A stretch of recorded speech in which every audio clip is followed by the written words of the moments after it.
And as a survivor of cancer in the fourth stage, this is really, really touching what I just heard and the article that she just presented.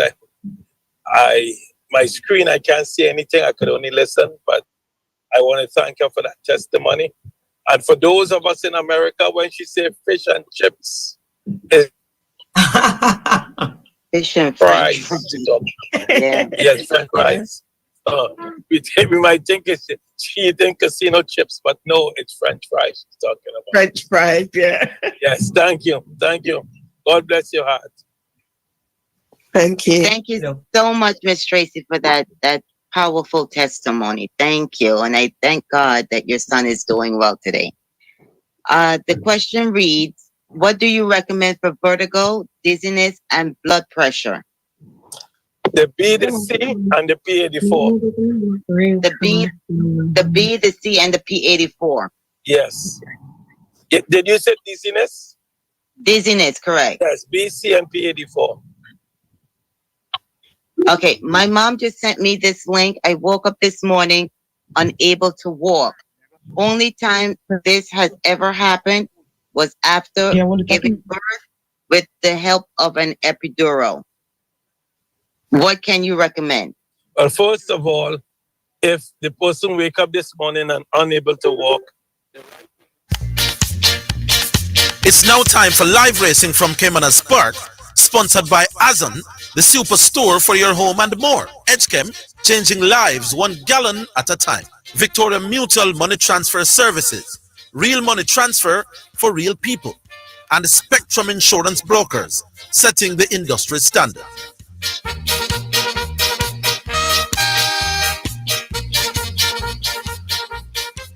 Welcome back to Caymanas Park. We're here for race number 3, the third of 10. And we have a field of 7. They go a distance of 1,300 meters or 6.5 furlongs. It's for male special to win native bred and imported 3-year-olds. The first is 1,110,000. Your favorite at odds of 1 to 5 is number 5, Miss Grove. It's 3 to 1 for number 6, Quantum Star. 5 to 1 for number 2, Princess Chris. Bar those is 11 to 1 or more. Result of race number 2, the winner. Number 4, So Beautiful. So Beautiful is a 4-year-old Bayfield by Stormcraft, out of Seek in the Glory Dam, Gold Charm. Red Martin Susan Mates own the Roughneck Train, Philip Elliott, Win Dane Dawkins, the groom Robert Brown, and Dane Dawkins had the first double. So Beautiful return, $162 to win, $146 to place. Second was number 5, Duke of Springs, $276. Third, number 7, Jaded the Striker, 4th. Number 6, Storm Come. The exact return, $1,237. Trifecta, $1,354. Double event, $260. Special double with very late scratch, number 2, Unruly Dude, $248. Final time for 1,100 at 1,000 meters round, 103 and 4. The splits, 24-1, 50 flat, and the margins were 5 1/4 by 1. We have a lineup for race number 3. But actually not quite yet. Number 6 will be the last one to enter, and that's Quantum Star. So Quantum Star will be the last one to enter. Currently at odds of 3 to 1. The second choice in the betting. Quantum Star comes forward and goes in. We have a lineup for the third. Here's Brian McMonody with the call. Field in line for the third. Azara. First start, Shine Like the Sky left at the back early. Papi Uso took off quickly. There goes Flag of Victory as they blast past the 6, and Flag of Victory gets that lead. Just about a length on the tail in front. Princess Chris racing near the rail. Just in between horses, Miss Grove going down. Quantum Star is out wide. Thousand Treasures now beginning to pick up as they've left the 5. A break back to Shine Like the Sky. And last of all, it's a Papi Uso. The runners arrive at the half mile. They go spinning into that turn, and there's a war up front. Thousand Treasures now comes through on the rail, and Thousand Treasures gets that lead. Flag of Victory trying to fight on. Watch Miss Grove on the outside in the yellow silk. So break back to Princess Chris, 5.5 lengths up that lead. Shine Like the Sky a further 3 lengths back. Trailed by Quantum Star, and at the back of the field remains a Papi Uso going nowhere as they're coming into the top of the lane. Miss Grove has now taken charge. Thousand Treasures put to the stick against the fence. These two battle for it. Princess Chris needs to find 5, maybe even more to get to them. But Miss Grove is in control as they race toward the final furlong. Thousand Treasures is down against the fence. Here now is Princess Chris beginning to develop momentum, but Miss Grove continues to hold a 2.5 length advantage. A 16th to catch Miss Grove, and Miss Grove is driven out and holds that lead. Inside the final yard, it's all over. Miss Grove will take it. Miss Grove wins it on the Dick Cardenas. Princess Chris is second, Thousand Treasures third, Papi Uso is fourth. So no problems there for the big favorite, Miss Grove. While he carried Dick Cardenas, he had a double yesterday, and he continues the good form today. Miss Grove firmly on top in race number 3. Second went to number 2, Princess Chris. Third was number 4, Thousand Treasures. Fourth appears to be number 7, Papi Uso. 5 from 2, 4, and a close photo somewhere in distance for 4th. But actually that's for 5th, so number 7 a clear 4th, and that's Papi Uso. The photo is for 5th, and number 1 has gotten the 5th spot, and that's Flag of Victory. Final prices, the winner, Miss Grove 1-5, runner-up Princess Chris 5-1, then came Thousand Treasures at 13-1, followed by Papi Uso at 12-1. Next event will go 4th, start of the early 5-star, field of 7, go 1,000 meters straight. A restricted allowance 4 for nature bed for the nuns of 3, and importees for the nuns of 2. Until it's time for the 4th of 10, it's back to the studios of Omega Sports. Live racing from Caymanas Park was sponsored by Azon, the superstore for your home and more. Edgechem, changing lives 1 gallon at a time. Victoria Mutual Money Transfer Services, real money transfer for real people. And Spectrum Insurance Brokers, setting the industry standard.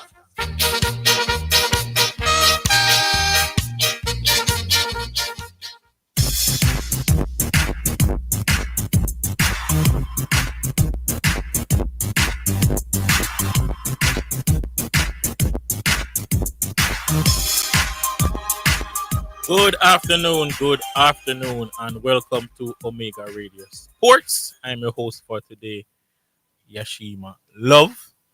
And what a week it has been in sports. We saw a new Europa League champion crowned this week. We also had the champions of Italy being crowned this week.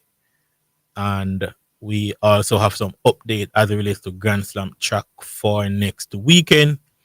Also some further updates as it relates to the lineup for the Racers Grand Prix, which is coming up in early June. Shericka Jackson added to the women's 200-meter lineup. So I am really looking forward to that event to see what Shericka looks like. Hasn't really looked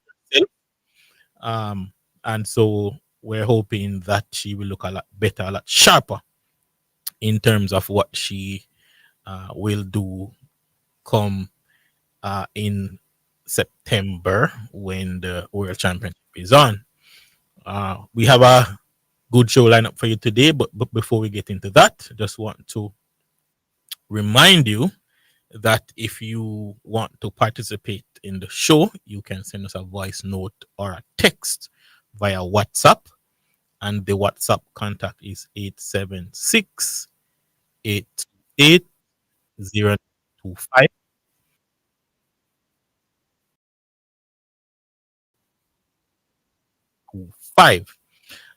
So for today, we want to look on a little bit of NBA. The conference finals are well underway. 4 games gone, 2 on either side, 2 in the East, 2 in the West. And after last night, we know that the Indiana Pacers, they have stolen home court advantage, big advantage, over the New York Knicks. They went into Madison Square Garden twice and would have stolen those 2 games.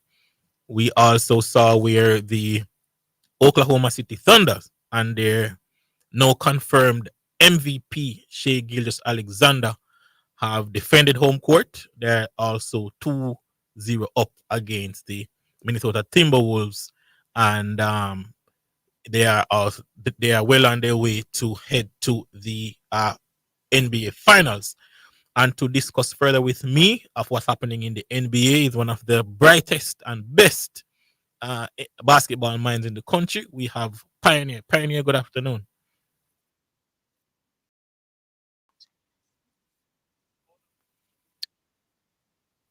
Yeah, man. Thank you so much. And you know, I want to start in the Eastern Conference because I think that one is quite fresh in everybody's mind for those who pay attention to basketball. Last night we saw the Pacers led by one Pascal Siakam, of course, 2019 champion with the Toronto Raptors. Before we get into certain specifics, Pioneer, overall on game two first, um, New York Knicks knew that they had to win this game, and yeah, they came out very, very forceful. In your opinion, where did things go wrong for them in this game, game two?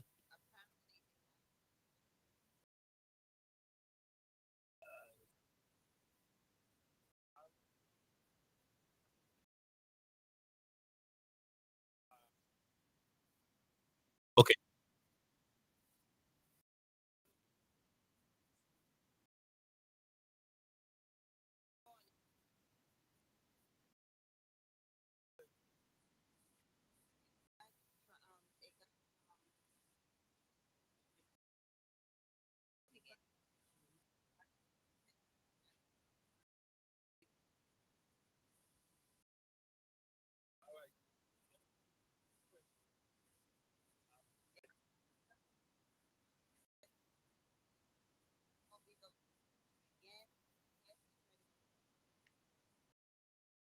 yes, yes,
Anyway, we hardly hearing you. Can you speak up a little bit, please?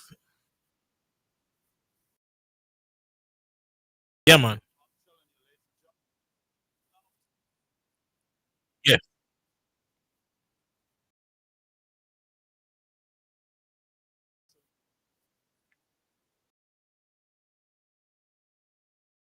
you did, you did, you did.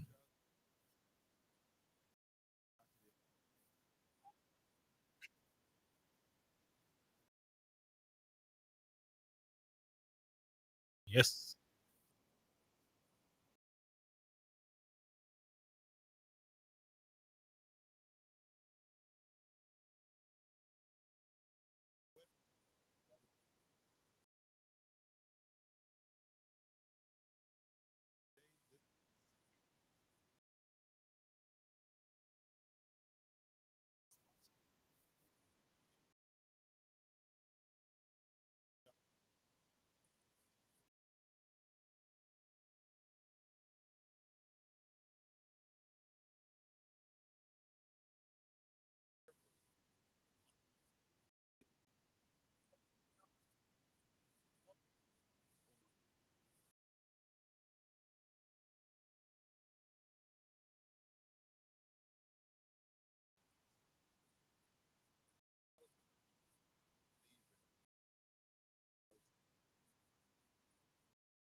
well, because I sat up and watched the game very intently, and I paid close attention to one player in particular, and that is Carl Anthony Towns.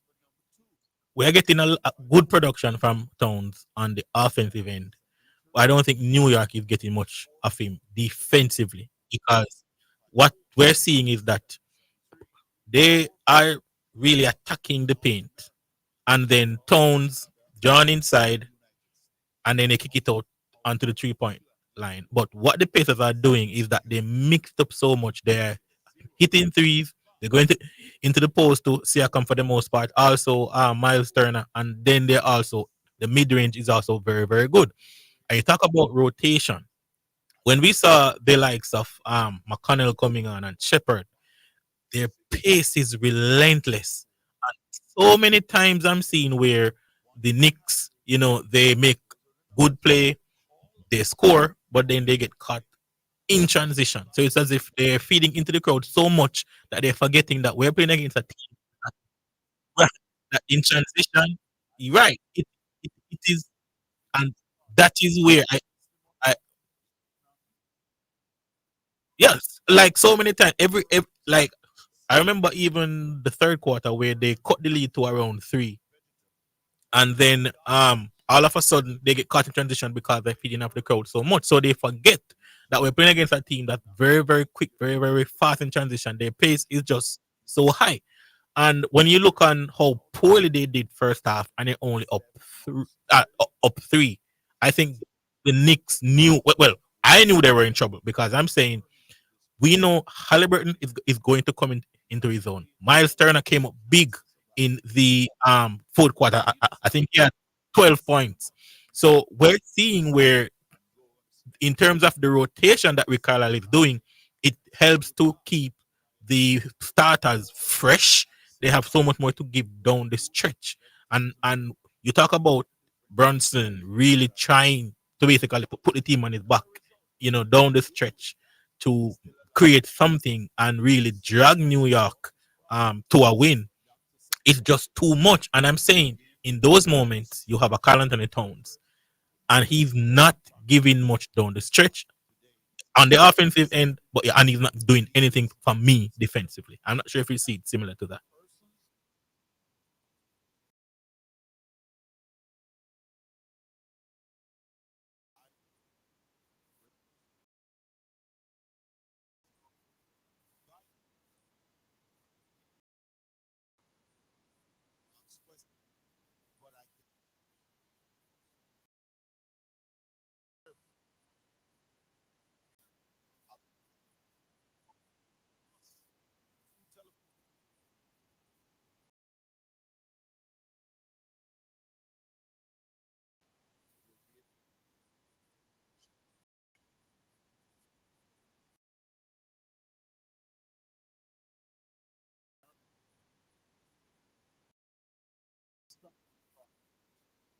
Yes.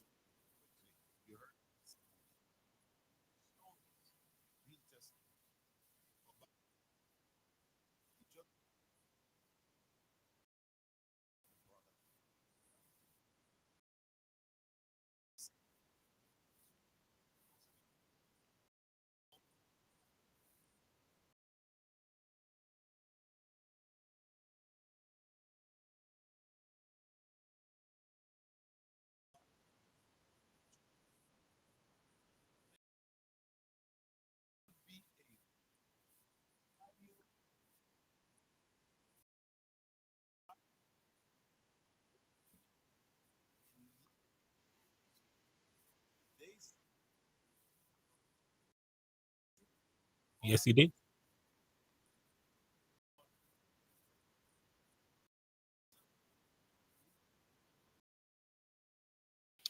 You know, when the game ended, I made sure I went and look on the stats because I am not somebody who's really big on stats. I try to see what's going on during the game, and where I think a team can be a bit more forceful, be a bit more patient, and when certain players need to step up in the big moments. But one thing that stood out to me, Pioneer, is that you had Jalen Brunson going 36 points, 11 assists, and you still lose the game. What can New York do to even try and force a game 5?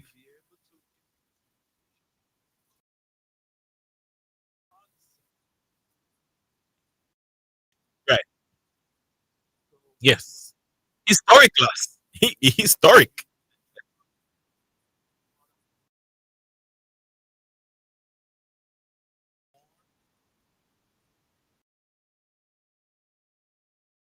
Mhm.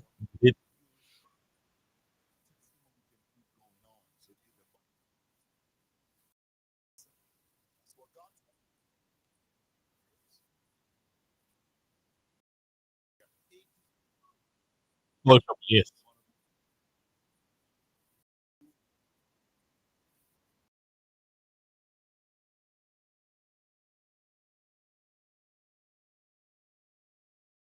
Mhm.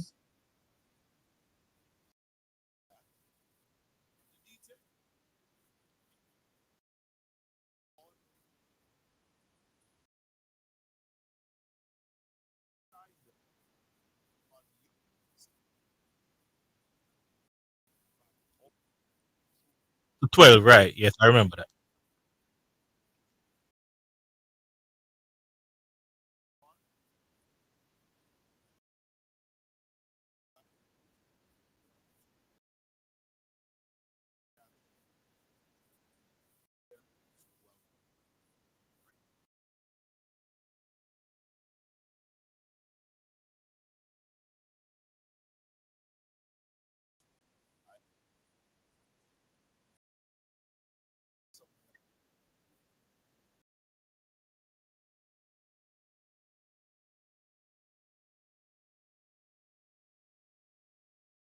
Yes, yes.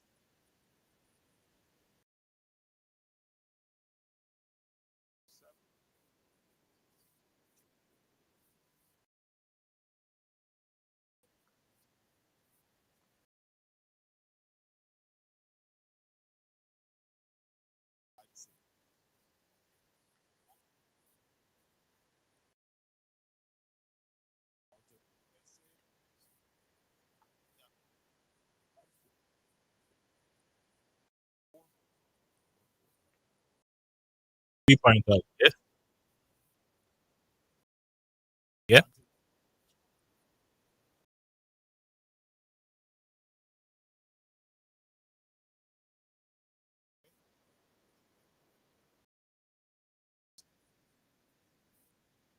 Yes.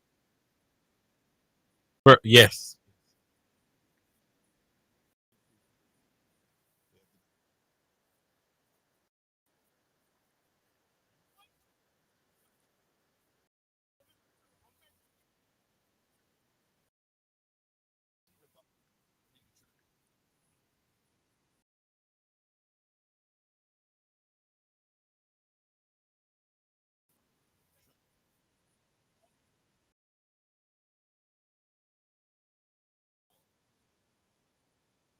Roger Ananobi, yeah.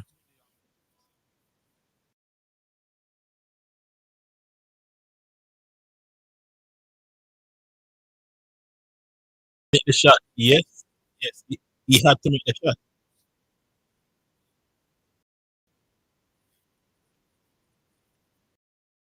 Right. 5 seconds. Yeah. Yeah.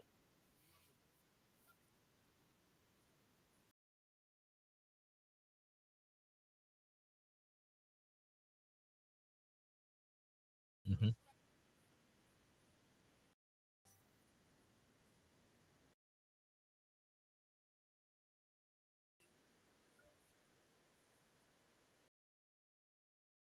Oh, right.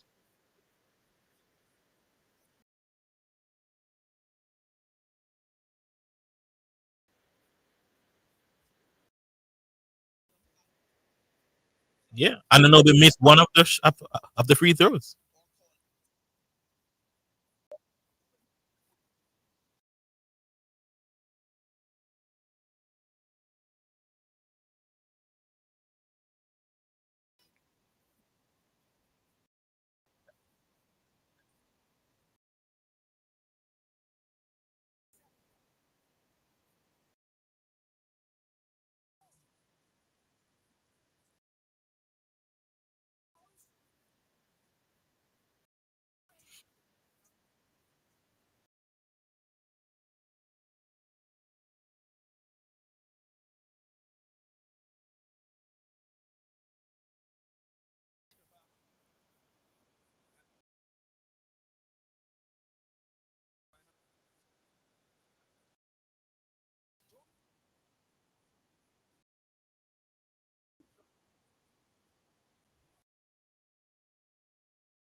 He did.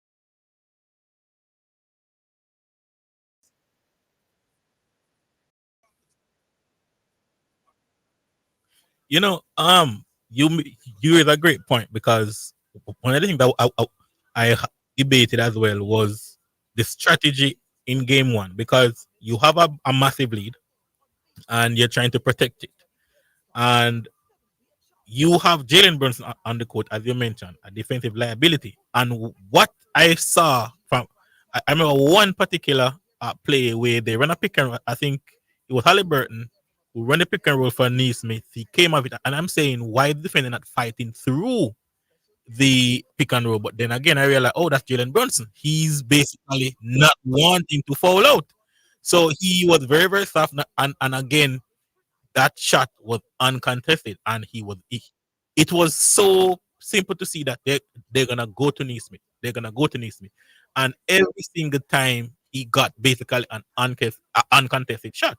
And as you mentioned, they're under extreme pressure because not only are they leading, well, giving up a massive lead, they're also at home. You know that Madison Square Garden's crowd is gonna be on your back, and that pressure told when Ananobi went to the free throw line and he missed one. And that shot that Halliburton made, I mean, it reminded me so much of the Kawhi Leonard shot in that Toronto 2019 run. And I'm thinking, I I I just wonder because now we see game two where Siakam stepped up big time, and also in that run, Siakam had some very, very big games. So I personally, with Brunson 43 in game one, 36 in game two, and you fail to win, it it is so hard for me to pinpoint something that the Knicks can do because if you go back also pioneer to the Celtic series against the Knicks, a lot of those shots that the Celtics missed, they were uncontested. And what the Pacers are showing you is that if you leave us open, we're going to punish you. Last night, it came from Siakam. It came from also Miles Turner. It came from Nemard.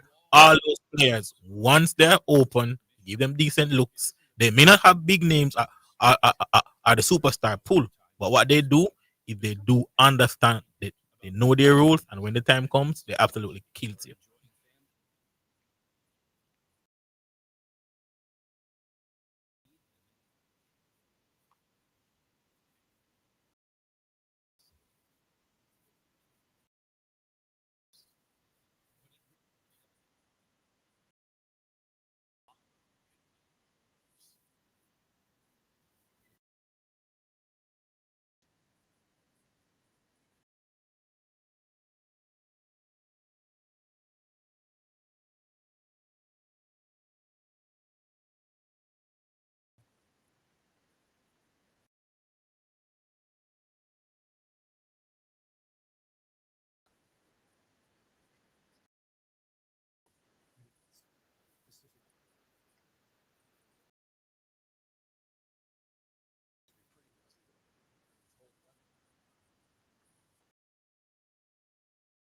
Mhm.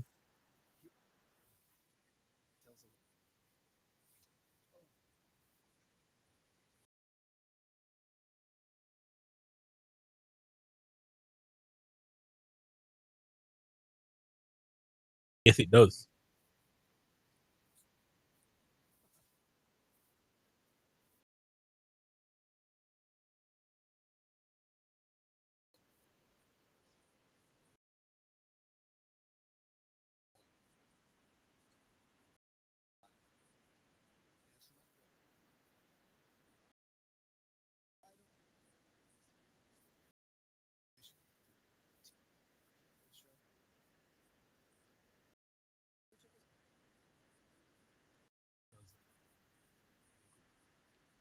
Mhm.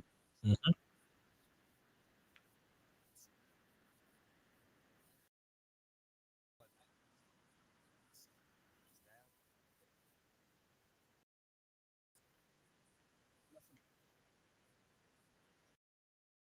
Yeah, and one of the things that coaches normally do, especially in the regular season, is they try to give guys in the rotation a lot of minutes to see, when that time comes, who I can call on. And because he has refused to do so, Pioneer, that could also probably be him thinking, can I really trust these guys? And again, being at home, they're expecting to at least win one of those games. And so he's basically sticking to what he knows. But as you mentioned, when you're up against the Pacers, they are not going to slow down for you. They're gonna try to catch you in transition. They're gonna come at you constantly. And another point to note as well is when I think about what happened with the Pacers previous series and now, I'm seeing where down the stretch, when the game is tight in those clutch moments, they don't change who they are. They keep on moving the ball. Yes, Halliburton is a bit more involved, but the movement of the ball is so quick, it's still the same, and they don't really change who they are. When I look on in the clutch moments for New York, it's just Brunson dribbling the ball up court, ISO. There is no read play being set for him. There's nothing happening. And I'm saying you have a Michael Bridges, you have a Anunoby, you have Towns. Those are high quality NBA players. So I mean, for you not to be able to drop a play for somebody else, and Brunson, yes, he's the clutch player of the year, but he just has too much to do, and we know that defensively also. Yes, it is.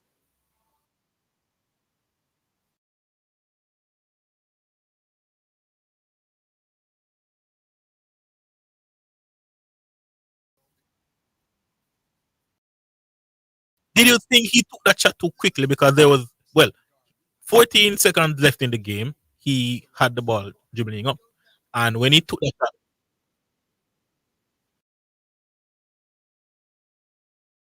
rebound.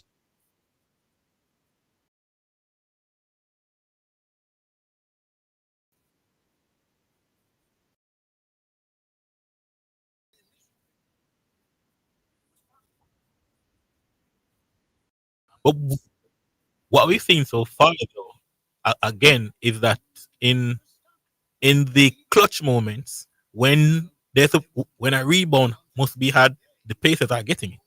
When a shot needs to be made, Pacers are making it. Knicks are not making it. And last night, Mitchell Robinson was having a wonderful game on the boards. But as you mentioned, in those clutch moments, the Pacers, Miles Turner coming up big, Siakam coming up big, even Halliburton, he's coming up big. He had 8 rebounds last night. So it's just showing you that. Well, Halliburton said it in the post game interview. We have grown so much as a team. We are so accustomed to being in these situations. So we don't get flustered. We just know that we must show effort. We have to be consistent and just be accountable for everything that happened in those moments. And so far, they're showing that they're the real deal.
One of the things that a lot of persons are giving the Pacers credit for is that despite what happened last season, they keep the team together.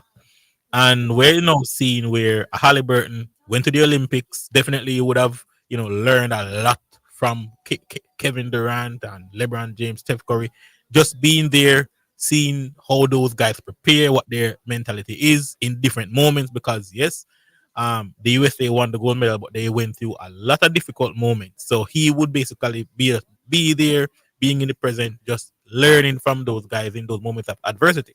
And people saying that he's overrated, he has really stepped up and be accountable and responsible in these difficult moments. And we're seeing now where um, everybody around him is trusting him in those moments. And he also mentioned that he was terrible in the game and he should have done so much more to make Siakam had it a lot easier in terms of drafting up plays for him and running through more things through him because he was, basically on fire. So he's saying that, listen, yes, we won the game, but I can still do more. Yeah, this person can still do more. And that goes to show you that they are really locked in and they really want to make a statement. And I can tell you that going into game 3, they will know New York is coming and they're going to try to throw the first punch. We have to ensure that we land the first punch. And I think given what their mentality is, given how hungry they appear to be, it for me, it is really difficult to see New York winning even a game in the series.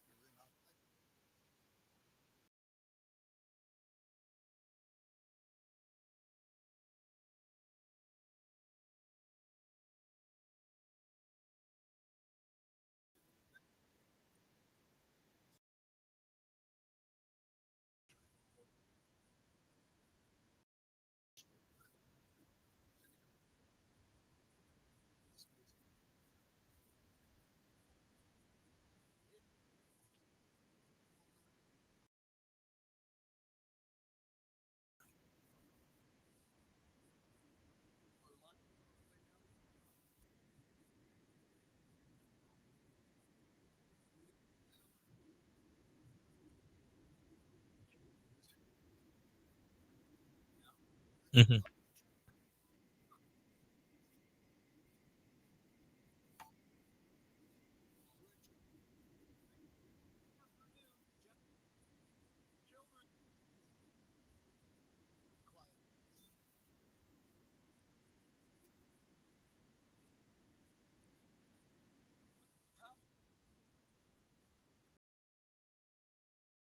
Yeah,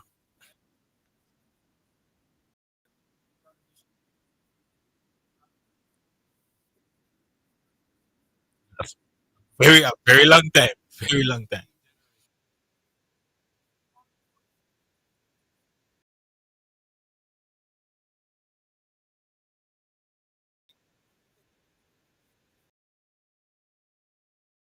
Mhm.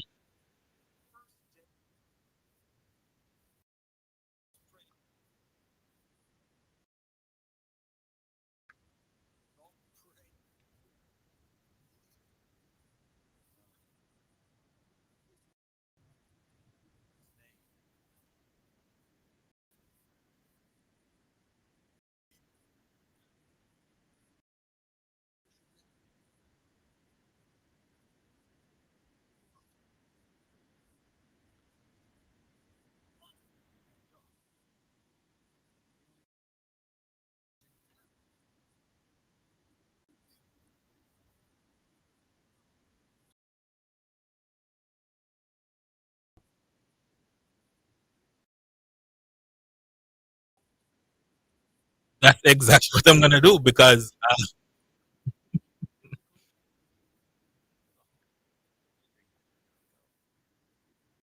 yeah, man.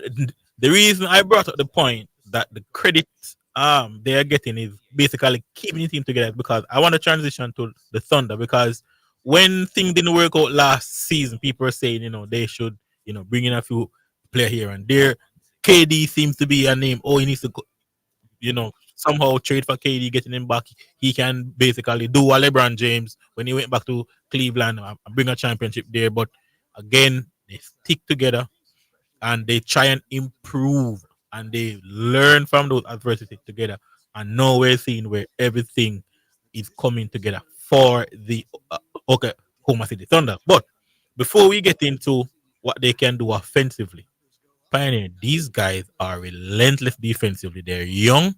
The effort they're putting in on defense, my goodness. Um,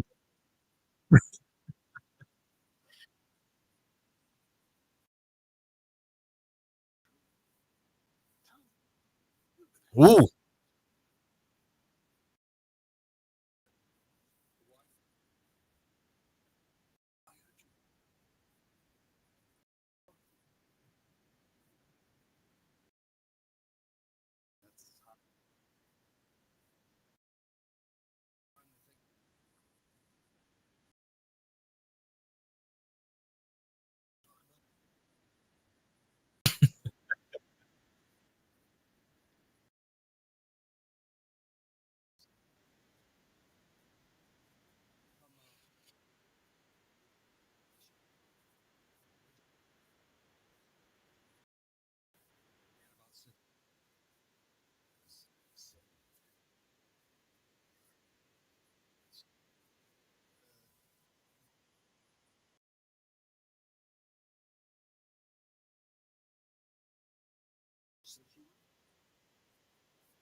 yes, sir.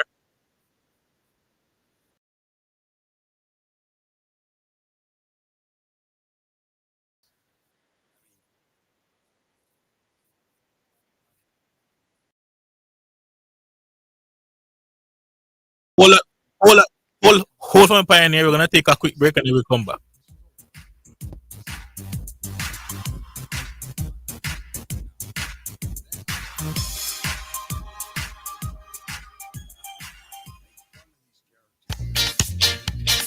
It's now time for live racing from Caymanas Park, sponsored by Azon, the superstore for your home and more. Edgechem, changing lives 1 gallon at a time. Victoria Mutual Money Transfer Services, real money transfer for real people. And Spectrum Insurance Brokers, setting the industry standard.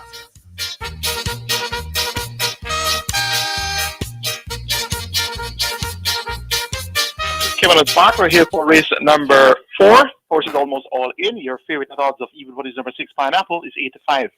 For number 3, Titan Tempo. Kevin Burnside has the call of race 4.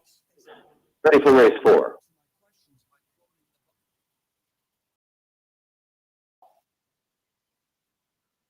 The Rockford Racing, Fearless Attack gets a flyer in the middle. Over on the near side, that's also Smart and a Pineapple. Over on the far side, a Titan Tempo, along with Social Mischief. They spread right across the course as they make their way coming out of the chute. Pineapple looks to have the overall lead from rushing down into second. That is Fearless Attack right in the middle. That's indestructible. It's still wide open. Tornado Steel also on the premises, not far away. That's Titan Tempo and a Social Mischief as they come out of the chute now, and it's still wide open. It's Pineapple just in front of Fearless Attack, really putting home an attack. It's Pineapple still in front under the fence and traveling well. Fearless Attack driven for all his worth. It's Pineapple still in front. Fearless Attack trying hard. They're coming to the half a furlong pole. Pineapple getting away from Fearless Attack, and Pineapple is streaking home, and Pineapple, well ridden, will go on to win race 4. Pineapple beats Fearless Attack, and then comes Tornado Steel and a Titan Tempo back in 4. 6, 5, 4, 3, 2, 1. Counting down in race number 4, and that's Pineapple. Jamar Williams, also known as Struggle, riding for trainer Patrick Lynch, also known as the Professor. Pineapple gets the job done in race number 4. Second, with number 5, Fearless Attack. Third, number 4, Tornado Steel. Fourth, number 3, Titan Tempo. Results of race number 3, the winner. Number 5, Miss Grove. Miss Grove is the 3-year-old Derby Brown filled by a Miss Gizmo out of the One-Way Love Dam, Marlin's Last Love. Brand John Carey, that's in the USA, owned, not untrained. Anthony Nunes, actually in Canada. Correction there. So Miss Grove, a Canadian bred, the first of the Canadian breds to get the job done the first of the Canadian brands that were recently imported the last season or so. Finally, one comes good. The Cardenas Road for trainer Anthony Nunes. Miss Grove returned $130 to win, $105 to place. Second, number 2, Princess Chris, 134. Third, number 4, Thousand Treasures, 172. Fourth, number 7, Happy Uso. The exact return, 164. Trifecta, 508. Double event, 206. Triple, 229. Final time for 1300 meters, 122.2. Splits 24, flat 48 to 115.1, and the margin drove 3 1/4 by 6. Final prices in the race for the winner. Pineapple, 4 to 5, runner-up. Went off at odds of 92, that's Fearless Attack. Then Tornado Stealer, 22 to 1, and Titan Tempo at 8 to 5 completes the frame. Next event will be the 5th, a field of 9. Go 1200 meters. It's for the claimant level 700,000 down to 600,000. My top choice here. Number 5, Kataba. Dr. Polite OD makes his selection for race number 5. Also, number 5, Kataba. Number 2, Sabina is a scratch. Until it's time for the 5th of 10, it's back to studios of Omega Sports. Live racing from Caymanas Park was sponsored by Azon, the superstore for your home and more. Edgechem, changing lives 1 gallon at a time. Victoria Mutual Money Transfer Services, real money transfer for real people. And Spectrum Insurance Brokers, setting the industry standard.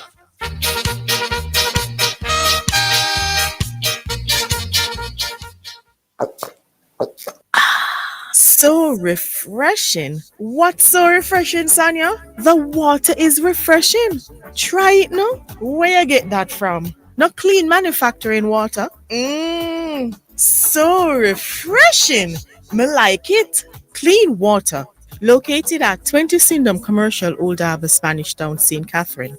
Telephone number 876-335-0448 or 876-648-7192 or email cleanconcept@gmail.com. It is your right to know what you want. Information at your fingertips. It's for the man in the streets, for those in business. Information for everybody. No has it, so you can use it to develop your community. Your right to know information at your fingertips. A message from the Access to Information Unit. Spectrum Insurance Brokers pride themselves in being professionals in the field of insurance broking, claim settlement, and risk management services for over 35 years. We offer a wide range of insurance services, including motor, property, liability, accident, life, and international health for individuals and companies at competitive rates. Call 926-3572 or visit 7.5 Haining Road, Kingston 5, or shop number 3, James Plaza, Mandeville. Call 625-6804 or visit online spectrumjamaica.com. Spectrum Insurance Brokers, setting the industry standards.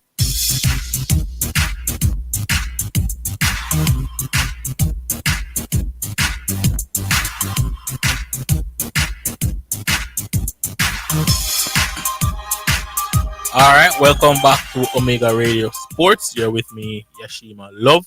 And just to remind the listeners that if they want to participate, they can do so by sending us a voice note or text via WhatsApp. The WhatsApp contact is 876-828-0925. That's 876-828-0925.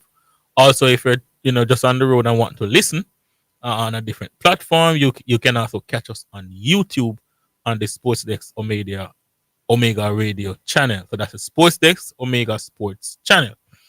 Before we went to the break, I was talking to Pioneer. Pioneer was mentioning that when he saw Ludo the first time, he thought this player couldn't play basketball. So Pioneer, you can pick up from there.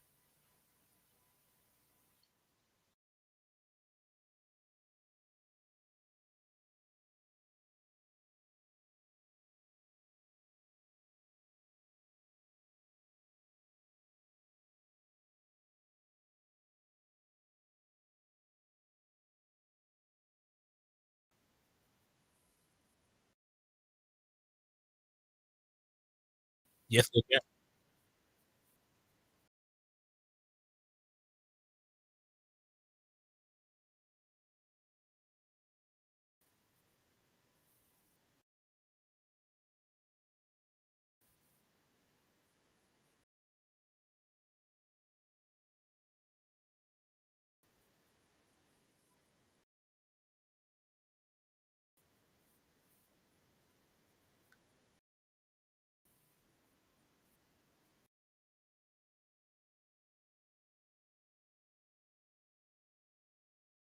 Henrik Williams.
Yeah, look, I think the defensive pressure that you get individually and collectively, it's remarkable because it takes so much effort, so much focus and concentration. But for me, it seems as if everything for them is second nature on the defensive end because they know exactly what to do in different scenarios. And what they do a lot is because they're so good defensively, it then translate into their offense. And when you have somebody like a Shea Gilgis Alexander, who in any scenario, any situation, he can give you a bucket. If the opposition is basically making a run, you need to stem that flow. He can do it. But also, when I look on the series, heading into the series, I'm saying that we know that Anthony Edwards at Pioneer, he can give you 25 plus in on any given night. So I'm saying for me, it's gonna come down to options 2 and 3, which of course is gonna be a Julius Randle versus Jalen Williams, and of course anywhere between DiVincenzo or even Nasri against of course Harnstein and Chet Holmgren. And so far it's not even close because you're talking about Jalen Williams, who is averaging as much well, maybe 2 points less than what Anthony Edwards is averaging. And of course, we know she is averaging 30 plus. So if you're having that kind of production from second and third option, and of course, we know defensively they're just out of this world, it's very difficult to see how can the Wolves make up this ground, and not just from the offensive end, but also defensively, because right now, with the way Shea's playing, the speed at which Jalen is playing, and also his shooting is also very very good right now. I can't see where the Wolves can turn this around. Well, game 3 they must win game 3. So I'm thinking that Ant, he struggled game 2. He has to come out aggressive. He has to try and set the tone, because if that doesn't happen and you allow Oklahoma to go on a run, you're in big, big trouble.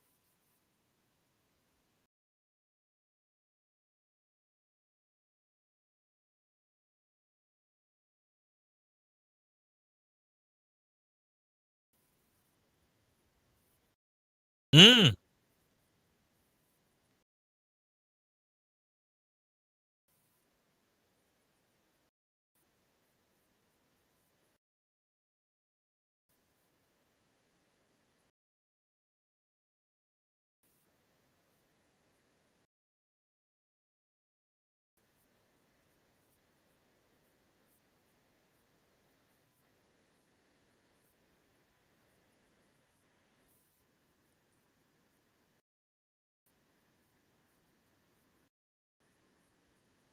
Mhm.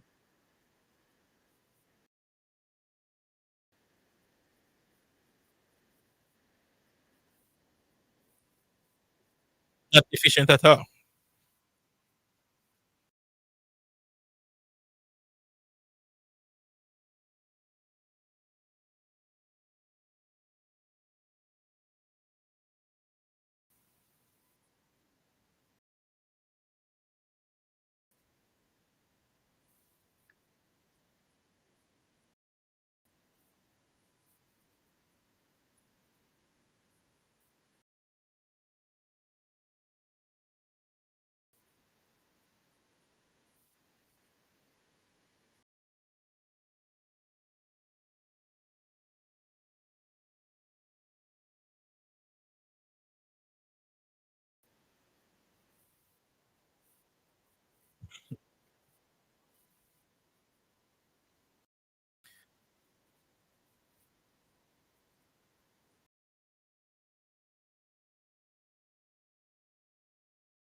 Well, if you look on the stat sheet as well, something that a couple things stood out to me. They're turning the ball over. Well, game one it was 17 turnovers for the Wolves, and game two was 14. So you mentioned they put so much pressure on you to turn over the ball. But if you look on shooting, they're also woeful because I think in game one they were, I think, 35% from the field, 20 something percent from three, and improve a little for game two, 41% from three, but are still in the 20s from the 3 point line. And we're talking about them having Edwards, who is one of the best 3 point shooters this season. But the relentless pressure, and because they have to, well, most of his shots are contested. So very rarely will he get open looks. So he will have to perhaps maybe attack the paint up a bit more. We know he has the strength, he has the ability to do so. But if he does go into the paint, he has a 7-1 Chet Holmgren, he has Hans Senstein, who also 7 feet. So it's really difficult to see where it's gonna come from. We know Edwards, he likes the three ball. Maybe he has to just try and go for those long twos. Again, that's also again because that's not really his game. He's either going to make those threes or attack the rim. And they have rim protectors, OKC, but they're also very, very good on the wing. But Julius Randle has to also step up. The same goes for Jaden McDaniel. On the offensive end, they must come to the party because if they don't, it's gonna be game done, well, series done by game four. But how about Rudy Gobert? What role can Rudy Gobert, with his size, his length, he's a 4-time defensive player of the year. What role can he play to give them a better chance?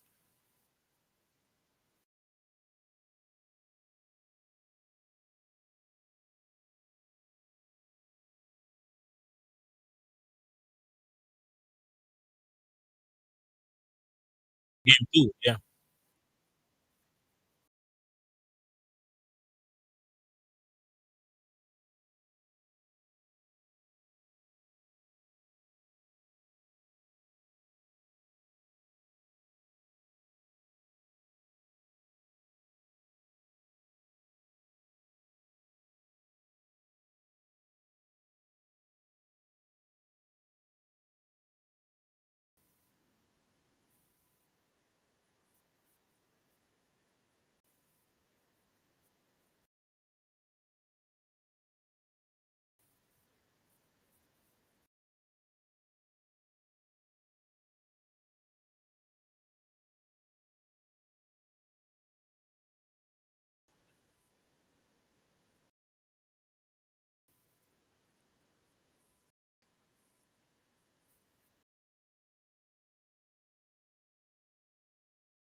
Well, I am I am here thinking and trying to say what can the Wolves do, and it's well.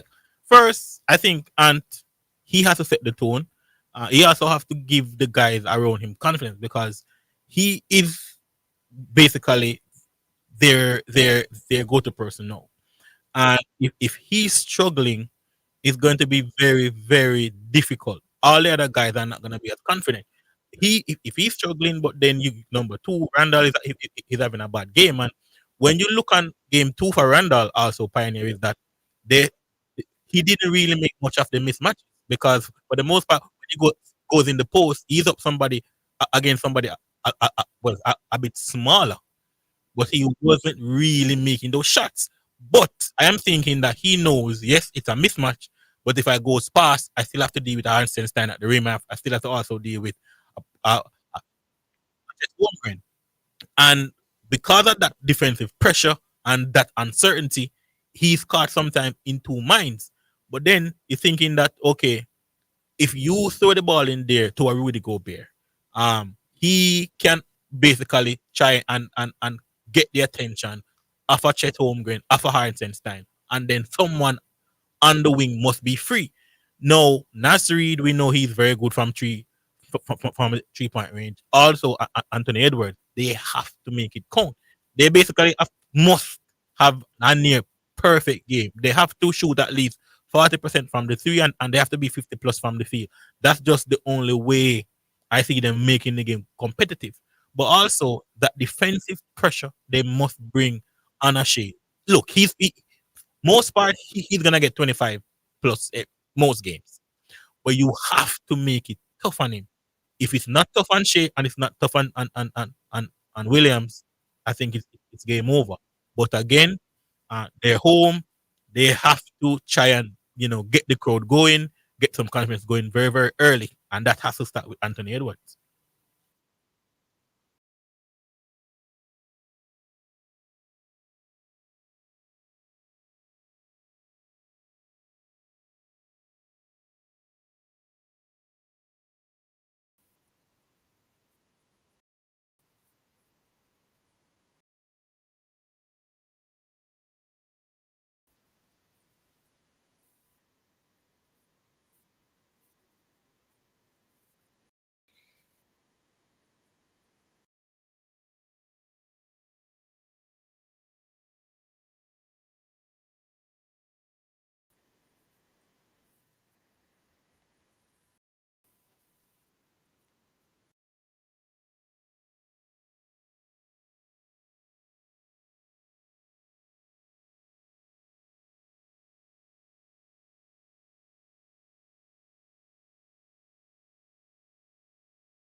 Well, for the most part, if how can they possibly make up for this, right? Because we're seeing where they're being outscored in the paint by around 40.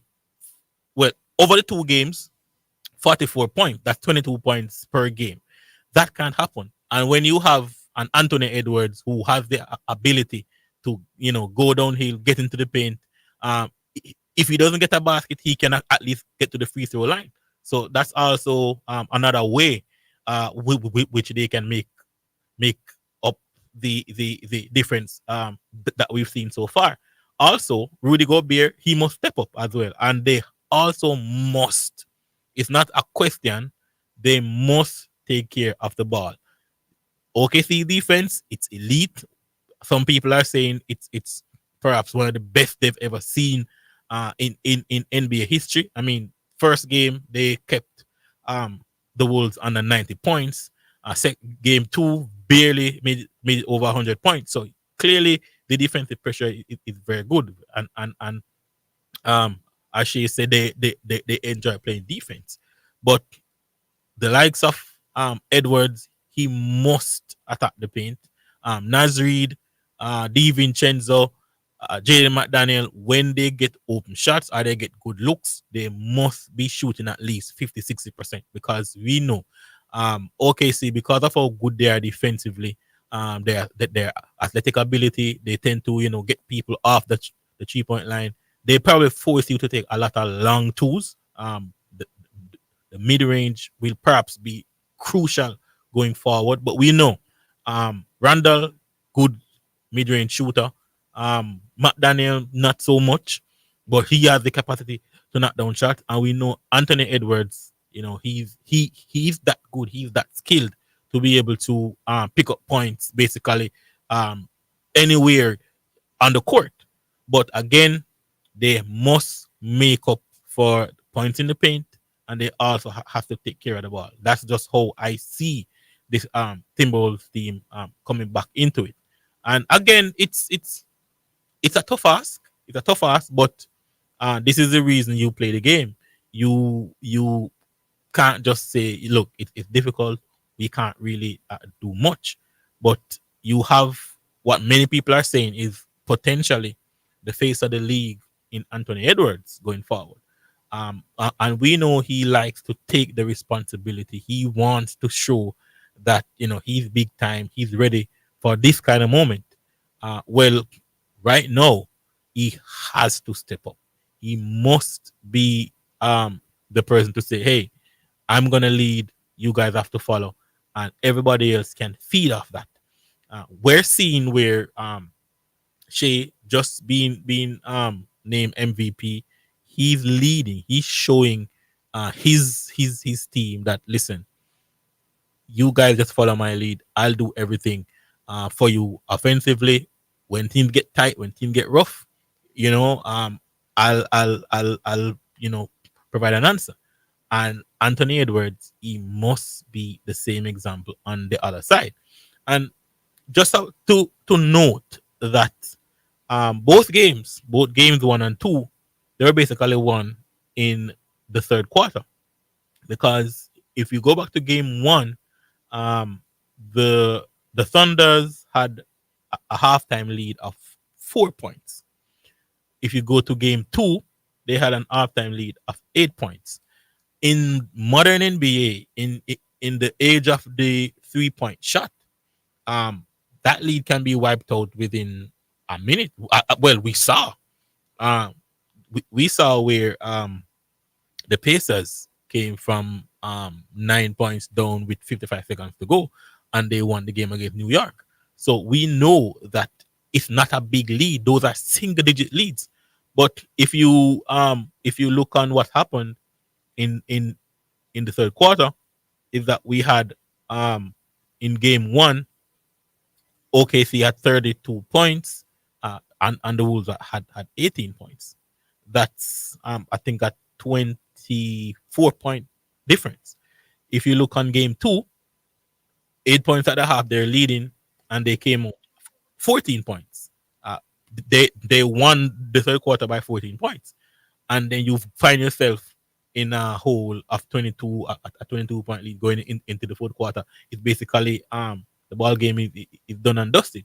So again, what is the difference coming out of halftime is that we've seen where the Thunder, step up the pressure, the intensity is even higher, and so the Wolves have to be prepared for that kind of pressure, that kind of intensity coming out in the second half. And if they can keep it close all the way to the fourth quarter, then you have Ant-Man. He's definitely someone who thrives in those moments. But so far, it has been extremely comfortable for the Thunder, and I think that going into game 3, again, taking care of the ball, Anthony Edwards in the charge, but the supporting cast, it is extremely important that the supporting cast step up. Rudy Gobert so far, I think game 1 he had 2 points. Game 2 he only had 5 points. So 7 points so far from Rudy Gobert. It's just not good enough. I mean, you're up against Chet Holmgren up against Hartenstein, two 7 foot players. You're also, a 7 foot player. You have to step up. You have to show a lot more, and try to one, protect the rim, but also be give a lot of production in the well on the offensive end. And in terms of rebounds, you also have to show a lot more effort to try and get more second chance points for your team, but also to prevent the Standards from getting offensive rebounds. So it's gonna be very, very difficult. But again, what they can look at from a mental point is that OKC did what they had to do. They protected home court. That's what they're supposed to do. We're now going home to play 2 games at home. We also have to ensure that we win our games at home. So, yes, it's 2-0, have been very, very comfortable for OKC so far. But they did what they had to do. And now it is your turn to basically do what you have to do on your home court.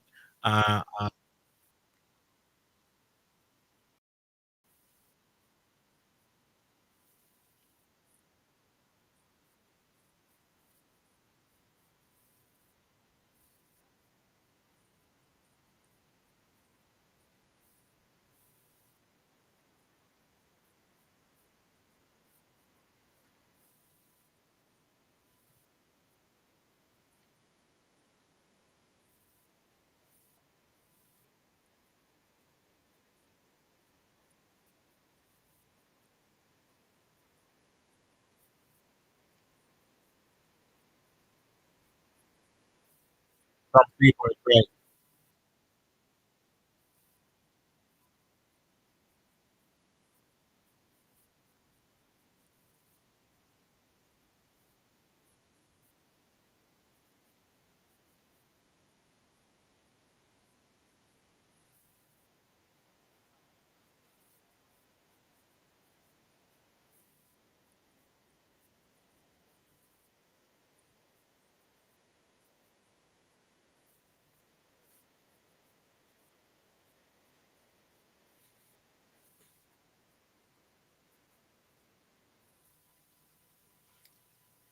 Well, I think we lost Pioneer again. This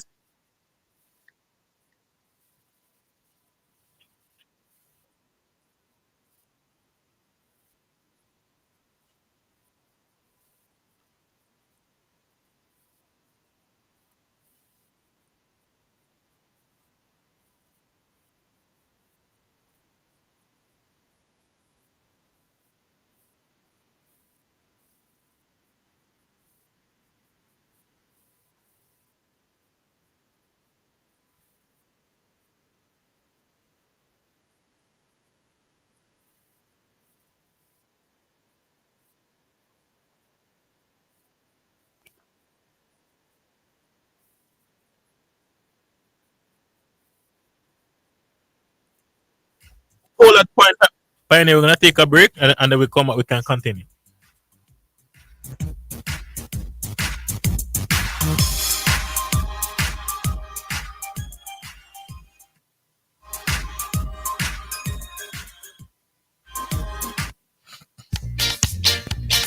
It's now time for live racing from Caymanas Park, sponsored by Azon, the superstore for your home and more. Edgechem, changing lives 1 gallon at a time.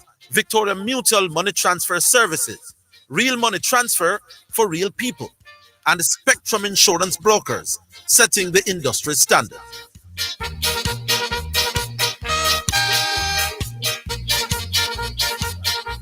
Welcome back to Caymanas Park. We're here for race number 5, the 5th of 10. And we have a field of 9. There's a scratch off number 2, Sabina. Your favorite at 65 is number 5, Kataba. 95, strong second favorite number 8, No More Deals. 2-1 for number 9, Big Jewel. 92, number 1, ENI Links.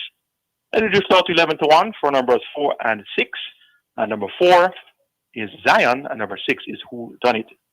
Buying those, you're getting 64-1 or more. Horses almost all in. Last one to end is going to be number 7, Principal Tiffany at 77-1. My selection is Catawba number 5. Dr. Paulette OD also goes to Catawba. We now have a lineup for race number 5. Start of the twilight at 6. Let's join Brian Whitman OD. Starts are ready to send them off.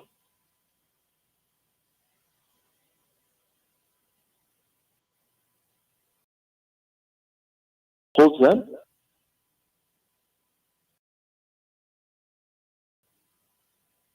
Starter not yet ready.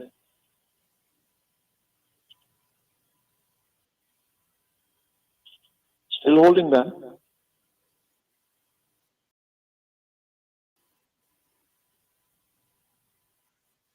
Starter backing out instructions. As we're obviously having a problem with one of the runners.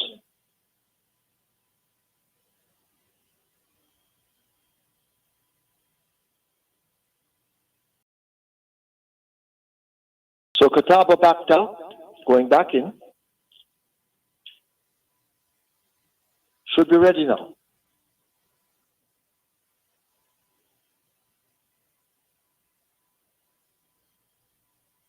Still the starter holds them. And now they're up.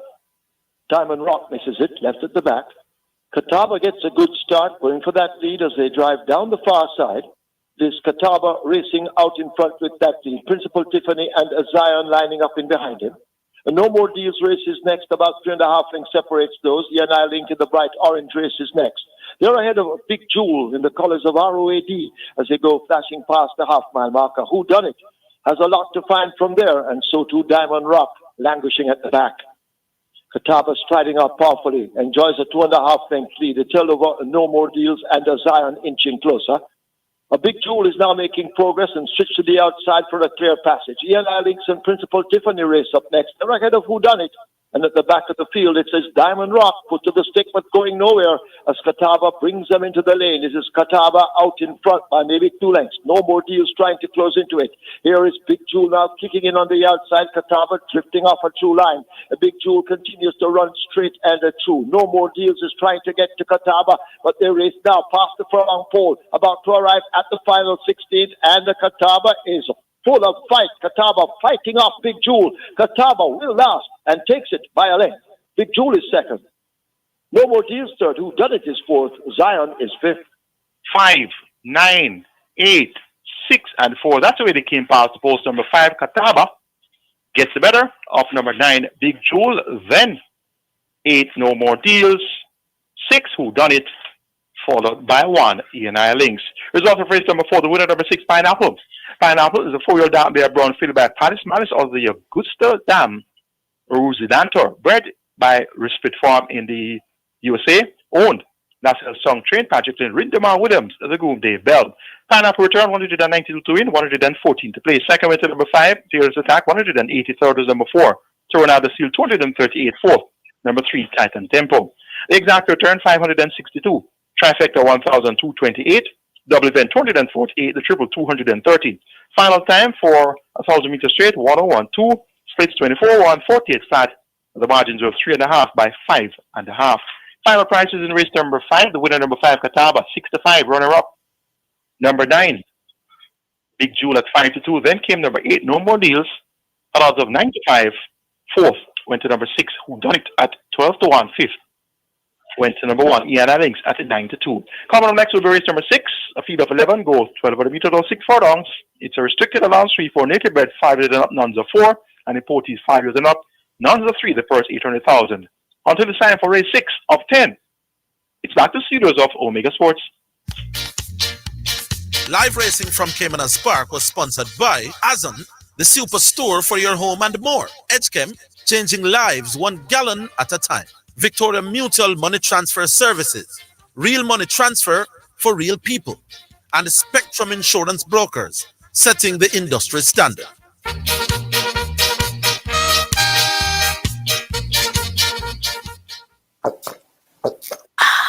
So refreshing. What's so refreshing, Sanya? The water is refreshing. Try it now. Where you get that from? No clean manufacturing water.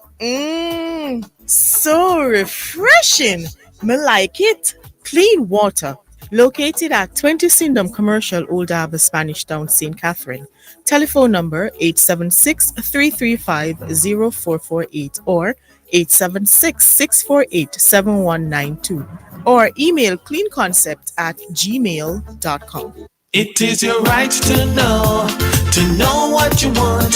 Information at your fingertips. It's for the man in the streets, for those in business. Information for everybody. No one has it, so you can use it to develop your community. Your right to know information at your fingertips. A message from the Access to Information Unit.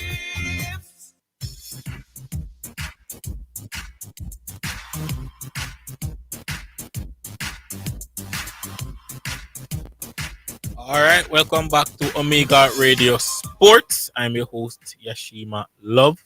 We're of course discussing what the Timberwolves could do to get themselves back into the series against the Oklahoma City Thunders. Pioneer, you can pick up from your point.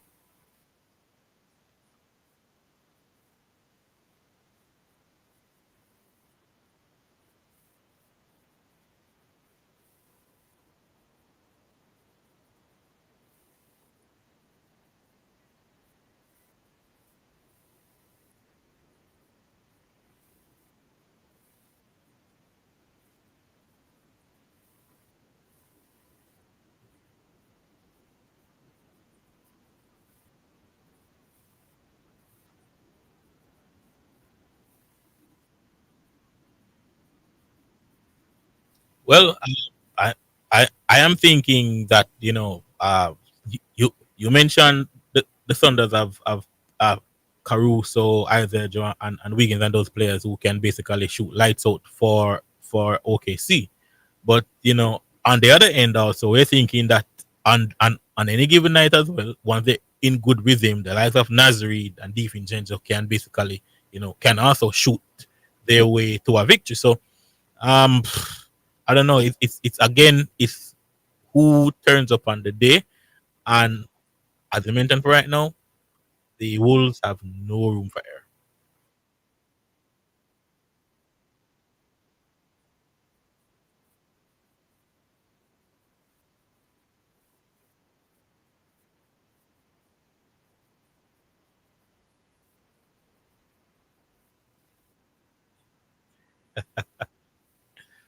Ooh, ooh.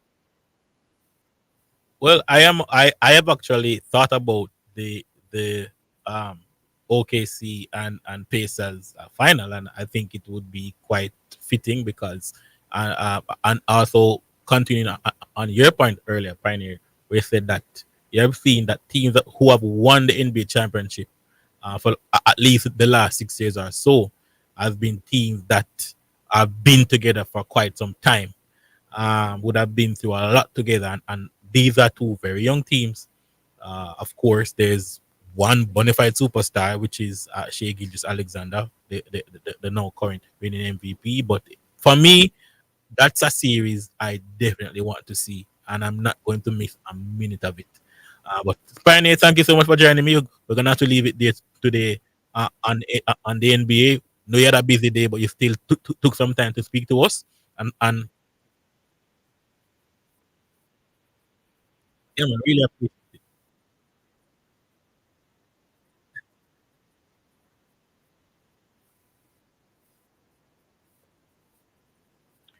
Yeah, man, thank you so much again. Again, listeners, that was Pioneer. I'm sure most of you know that voice. Very, very knowledgeable sports person on a whole.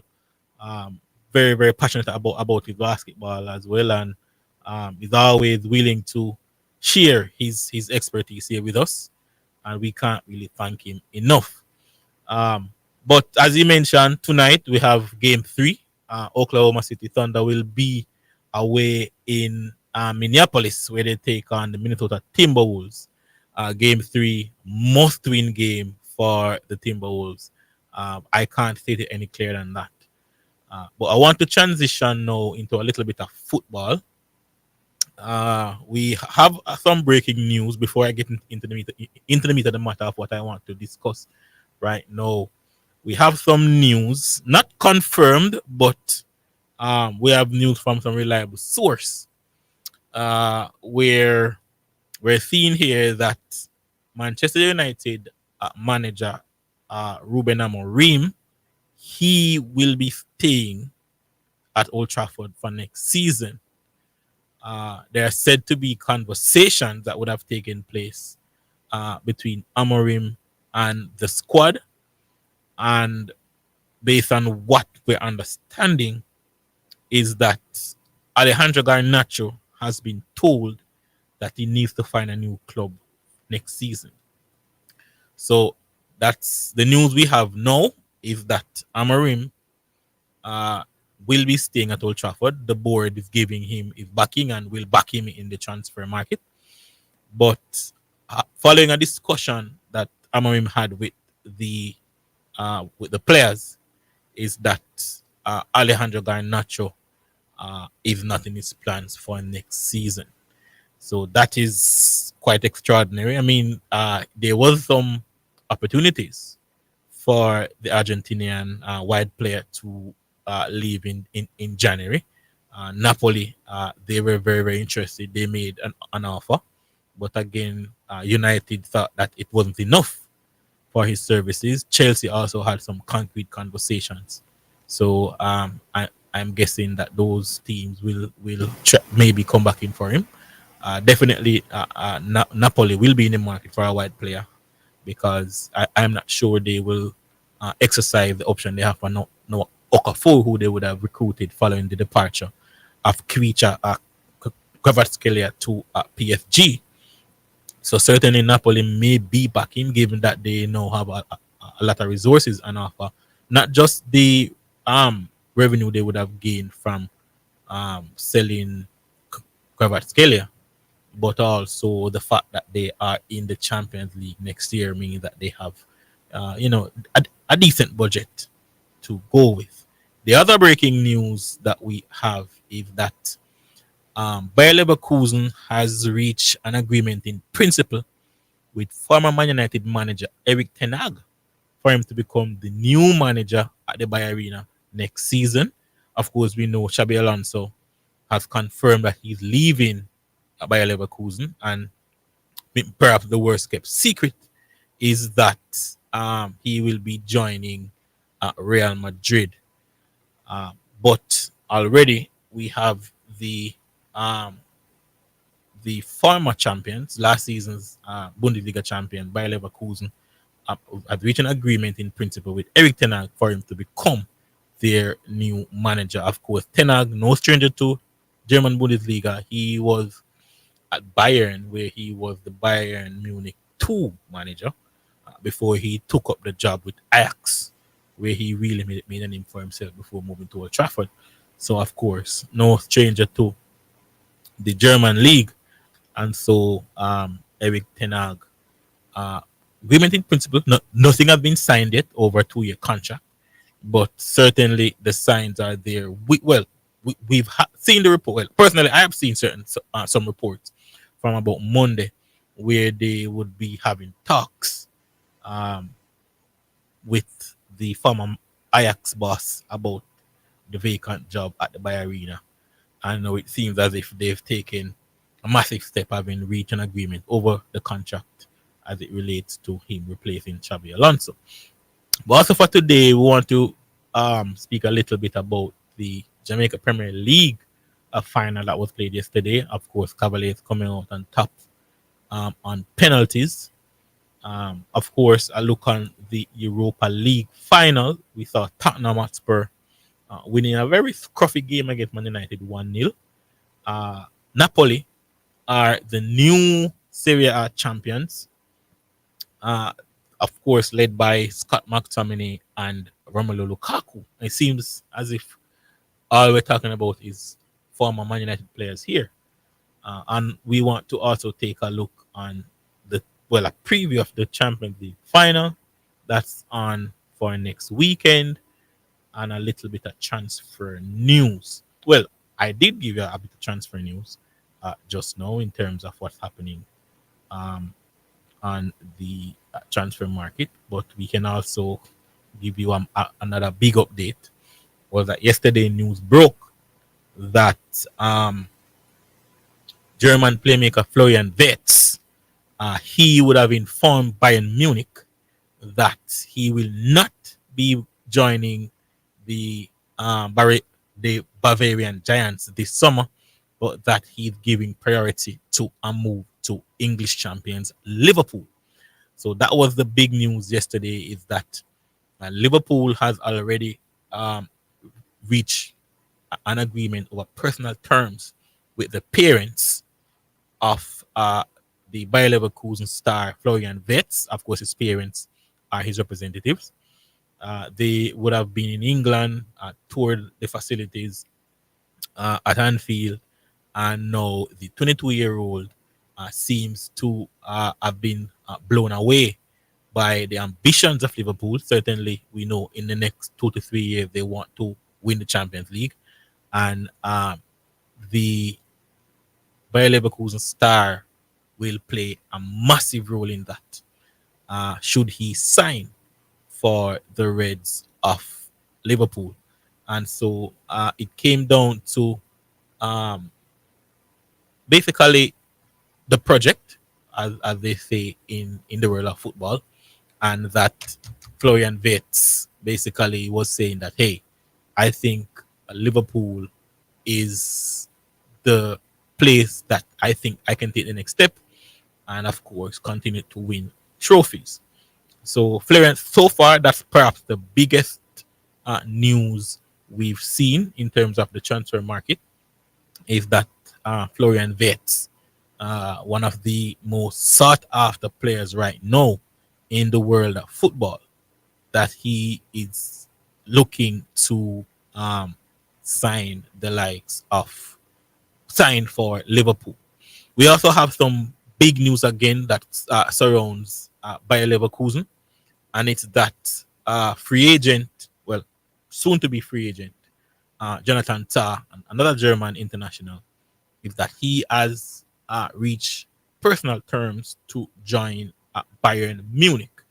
And for those who have followed the show, they would have heard me spoke about Jonathan Tah having an agreement in principle with FC Barcelona, but it seems as though the Catalan Giants are looking elsewhere. Well, that agreement was, I think, in between December and February, December of 2024 and February of this year. It seems as though, at the time, Ronald Araujo was gonna head to Juventus, because they were having serious conversations, and so there was doubt surrounding whether the Uruguayan defender would remain at the Camp Nou. And of course, Como also had serious interest in Eric Garcia. However, neither of those deals materialized. Araujo, he signed a new deal with Barcelona, so he will remain at the club. And of course, Eric Garcia also remained at the club, and so there was no need for the Blaugrana to sign another defender without somebody leaving. And so it basically paved the way for Bayern Munich to come in back for Tah, who almost joined him last year, but they couldn't reach an agreement with Bayer Leverkusen.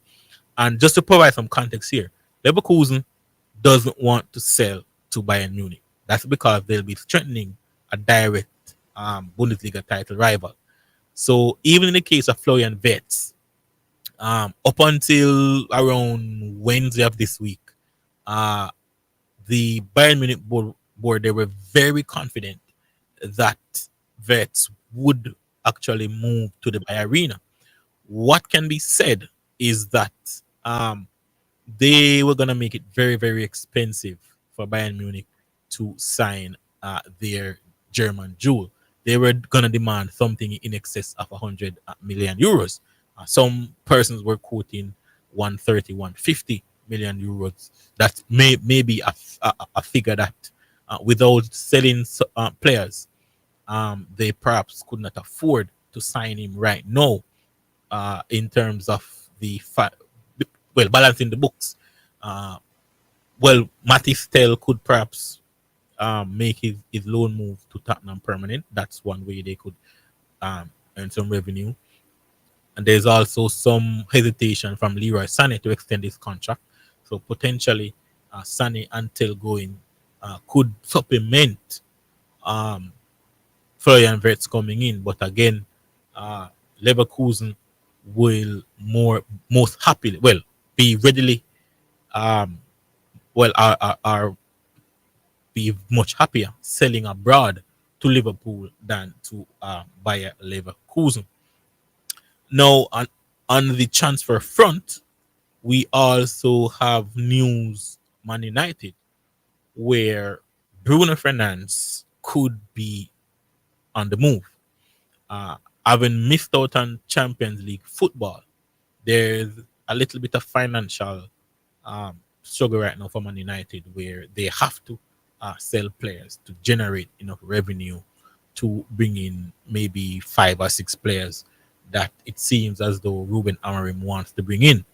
And one of the players who they know they can generate a lot of profit off is Bruno Fernandes. Now, since January, there has been an offer from Saudi Arabia for the Portuguese midfielder. Some people are saying that it is a very, very important financial package that the Saudis have put together. And where I'm thinking that, at 31, I don't think there's much. I don't think there's much clubs in Europe right now to be able to afford Bruno Fernandes.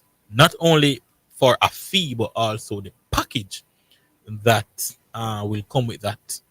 And so it's going to be very, very difficult to see. Very, very difficult to see, who will come in Europe. But most certainly is that Bruno Fernandes, after the Europa League final, made a statement that, as long as the club wants him to stay, he'll stay. But if they want to profit off him, then the club can do so. So clearly he's open to moving. He's open to basically moving now, but it's going to be extremely difficult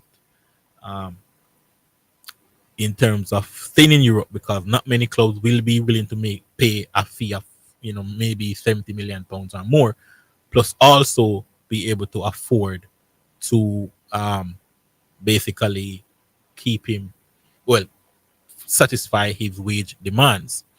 Now, keeping up with Man United, it seems that we're doing a lot of Man United stuff here, is that Real Betis, they seems to be extremely desperate to keep Anthony. Anthony has been on great form. I think he has now scored 9 goals as well as 5 assists since his move to Spain in January. He seems to be really enjoying life in Spain. But I think United will want somewhere around 40-50 million pounds, and I'm not sure that they'll be able to afford him. What we also know is that Atletico Madrid he's just paying attention to see what happens with Anthony. They're interested in him as well, because they're also looking to strengthen their team. Antoine Griezmann seems to be flirting with a move away from the Wanda Metropolitano. There's also talks of a move to Saudi Arabia for Griezmann, and of course the former champions are looking to be proactive just in case Griezmann decides to leave. They already have someone lined up to replace him, and so it is very a very delicate situation now, because I'm sure the Brazilian would prefer to remain at Real Betis. But again, if the chance comes to go to Atletico Madrid, then I'm sure that he'll be happy to do so. Another big name that we have to talk about is Kevin De Bruyne. And what I can say is that Napoli is very interested in Kevin De Bruyne, and this would be a massive coup for them, because again, he's coming on a free, so there will not be a transfer fee, and so they're able to offer him a very important salary, and that may be enough for De Bruyne to move to Italy. We know that there is a big offer from the MLS, a very interesting offer from the MLS. I think Chicago Fire, they've been there since I think January, February, but I think the Belgian playmaker wants to stay in Europe, and I think Napoli are going in confidence as to whether or not they're able to see that deal through. And in this present moment, it seems as though Napoli are growing in confidence as to whether or not they can sign the Belgian playmaker. We have to also pay close attention to what's happening there as it relates to Victor Lindelof. He could perhaps be on his way out of Man United. And again, it seems that I'm sticking to Man United here, but he is perhaps seems to be on his way out of Old Trafford. Another big move that we can speak about is Ansu Fati. What I can say now is that French club AS Monaco, they have made an offer to FC Barcelona to try and secure the signing of Ansu Fati. The young Spanish playmaker seems to be keen on the move. He wants to play football on a regular basis. He also wants to give himself a better chance of making the World Cup squad for next summer. And so a move away to Monaco, who perhaps want to make him a very important part of their squad. So Ansu Fati could very well be on the move. Right now, I know that they are negotiating to try and have a sell-on clause as well, FC Barcelona. So it's something that could be very good for the youngster, because of course he wants to play. So the last one we want to point on in terms of transfers is Luis Diaz, Marcus Rashford. Now, FC Barcelona, they want to bring in at least one more attacking player, but they want that attacking player to be very versatile. Somebody who could potentially replace Lewandowski, but also somebody who can do a decent job, or at least a very good job in wide areas. And all indications they point to Marcus Rashford. Now, Rashford Aston Villa has an option to sign him on a permanent transfer for £40 million. So I'm thinking that Barcelona would have to come up with a fee similar to that. But if you're Man United, you're thinking that you hope this Barcelona interest is serious, is genuine, because maybe that's the only club Marcus Rashford is willing to go to and take a pay cut. And in order for him to go to Barcelona, he perhaps would maybe need to take at least a 25% pay cut to secure that move. And so I think Rashford, given what they want now, Barcelona, somebody who can play at a number 9 but also do a great job in wide areas, I think Marcus Rashford, given his age, I think he's 26, 27 years old, they see him as a big name. They see him as somebody who could also sell some shirts to bring in some revenue to the club. So I think ideally, Marcus Rashford could be on the move to FC Barcelona. But to discuss further with me on some of the topics we want to talk about now is none other than CC. CC, good afternoon. Well, I am not doing so good because Man United is not in a good place right now. But before we get to Man United, I want to touch on the JPL final a little bit. What was your take on the game before we get to the penalties? What was the overall take on the final yesterday?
Well, when I was watching the game, I thought overall in terms of the run of play, Mount Pleasant, in terms of how they handled the ball, the transition from the first phase into the final third was very good.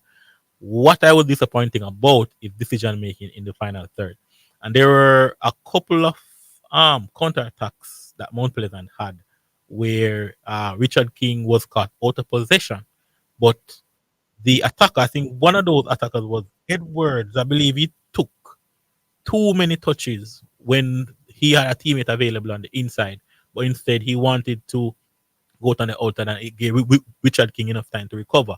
I'm thinking those moments in one-off games is what can really cost you. Um, but I have to give Cavalier a lot of credit because when you look on, they were basically up against it for the most part, and they had to try and repel everything that Mount Pleasant was throwing at them. And I have to say, Richard King, excellent game. Also, Leng at the back, they stood really strong. And I think the goalkeeper also had a very good game.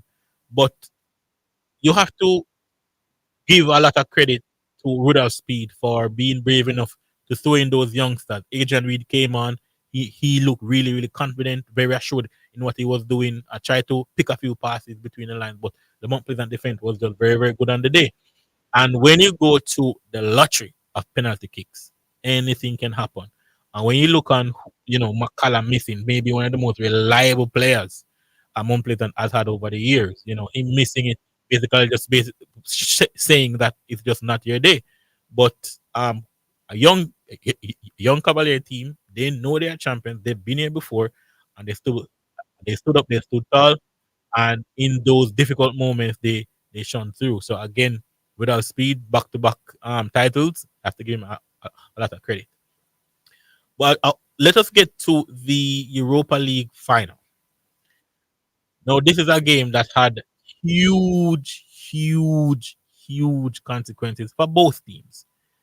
Not just because there's Champions League on the line, and of course $130 plus million that comes with it. But we also talk about the future in terms of the maybe the options it gives you in terms of recruitment, but also basically salvaging what have been a horrendous campaign. We saw the game, a very scruffy game, very poor game. Both teams not showing any sort of adventure, not willing to take much risk. And on the day, Brennan Johnson came up with the winner. Overall, the quality of the game, was it basically showing where these two teams are this season?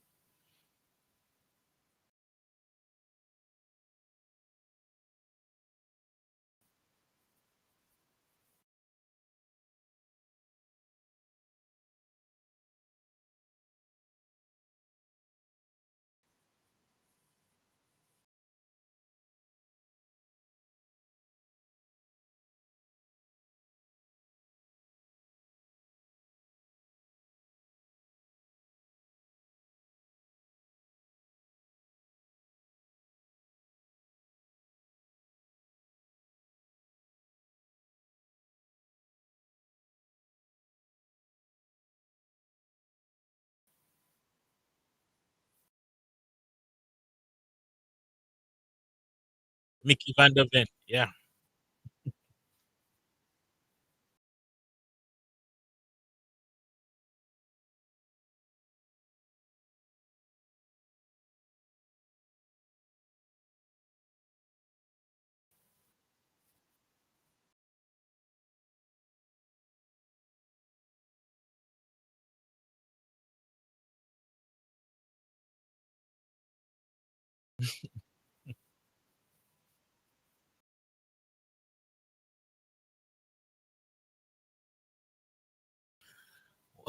You know, I'm trying my best not to look at it from a fan perspective.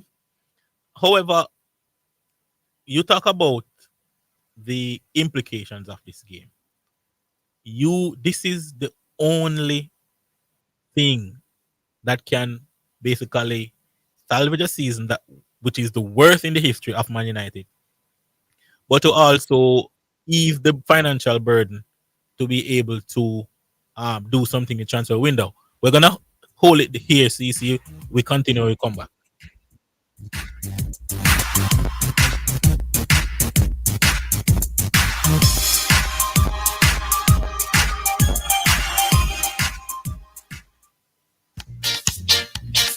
It's now time for live racing from Caymanas Park, sponsored by Azon, the superstore for your home and more. Edgechem, changing lives 1 gallon at a time.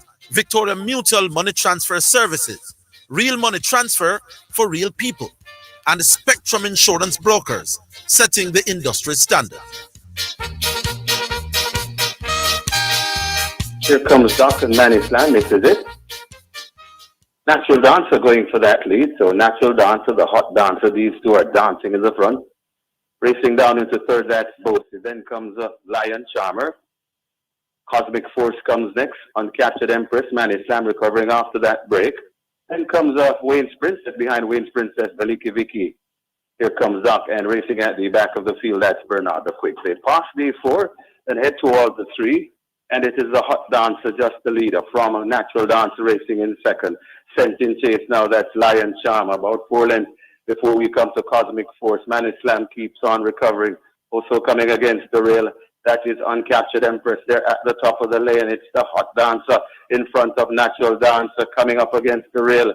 That is Lion Charmer, the hot dancer still in front. Lion Charmer now gets rolling and begins to roar against the rail. And Lion Charmer has now hit the front from the hot dancer. Still there fighting on. It's Lion Charmer in front of the hot dancer.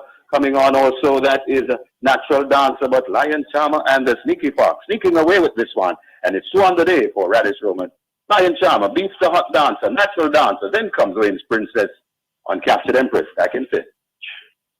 So number 6, Lion Charmer gets the job done. Radish Roman on a quick double, just scored in race number 5 with Catawba, and he gets the job done here in race number 6 with Lion Charmer. Lion Charmer, trained by Patrick Lynch, owned by Joyous Racing. Lion Charmer first. Second went to number 11, The Hot Dancer. Third is number 4, Natural Dancer. Fourth, number 5, Wayne's Princess. And the fifth went to number 3, Uncaptured Empress. Results of race number 5. The winner, number 5, Catawba. Catawba is a 7-year-old chestnut made by Lion Tabor of the Birdie Mark Dam, Two-Tin Cat. Brett O'Neill Phillips, owned one of his racers, trained Adrian Prince, ridden Radish Roman, the groom, Andre Muir. Catawba returned $228 to win, 106 to play. Second went to number 9, Big Jewel, 120. Third is number 8, No More Deals, 112. Fourth, number 6, Who Done It. Fifth, number 1, E&I Links. The exact return, 448. Quinella, 402. Trifecta, 440. Superfecta, 1,033. High Five, 1,277. The double, 508. The triple, 290. Final time for 1200 meters, 116.3. Splits, 24-1, 48-3. And the margins were 1.5 by 2. 1.5 by 2. Final prices in race number 6. The winner, Lion Charmer, 8-5. Runner-up, The Hot Dancer, 3-1.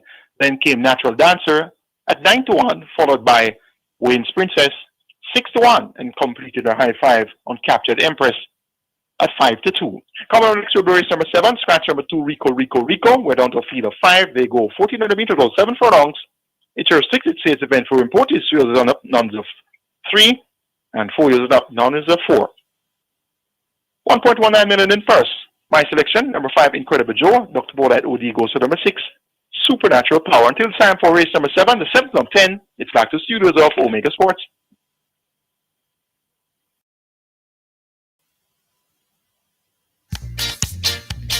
Live racing from Caymanas Park was sponsored by Azon, the superstore for your home and more. Edgechem, changing lives 1 gallon at a time.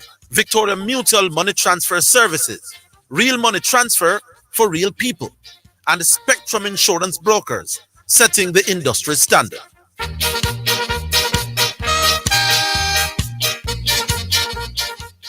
It is your right to know what you want. Information at your fingertips. It's for the man in the streets, for those in business. Information for everybody. No asset, so you can use it to develop your community. Your right to know information at your fingertips. A message from the Access to Information Unit. Spectrum Insurance Brokers pride themselves in being professionals in the field of insurance broking, claim settlement, and risk management services for over 35 years. We offer a wide range of insurance services including motor, property, liability, accident, life, and international health for individuals and companies at competitive rates. Call 926-3572 or visit 7.5 Haining Road, Kingston 5, or shop number 3, James Plaza, Mandeville. Call 625-6804 or visit online spectrumjamaica.com. Spectrum Insurance Brokers, setting the industry standards. Spectrum Insurance Brokers pride themselves in being professionals in the field of insurance broking, claim settlement, and risk management services for over 35 years. We offer a wide range of insurance services including motor, property, liability, accident, life, and international health for individuals and companies at competitive rates. Call 926-3572 or visit 7.5 Haining Road, Kingston 5, or shop number 3, James Plaza, Mandeville. Call 625-6804 or visit online spectrumjamaica.com. Spectrum Insurance Brokers, setting the industry standards.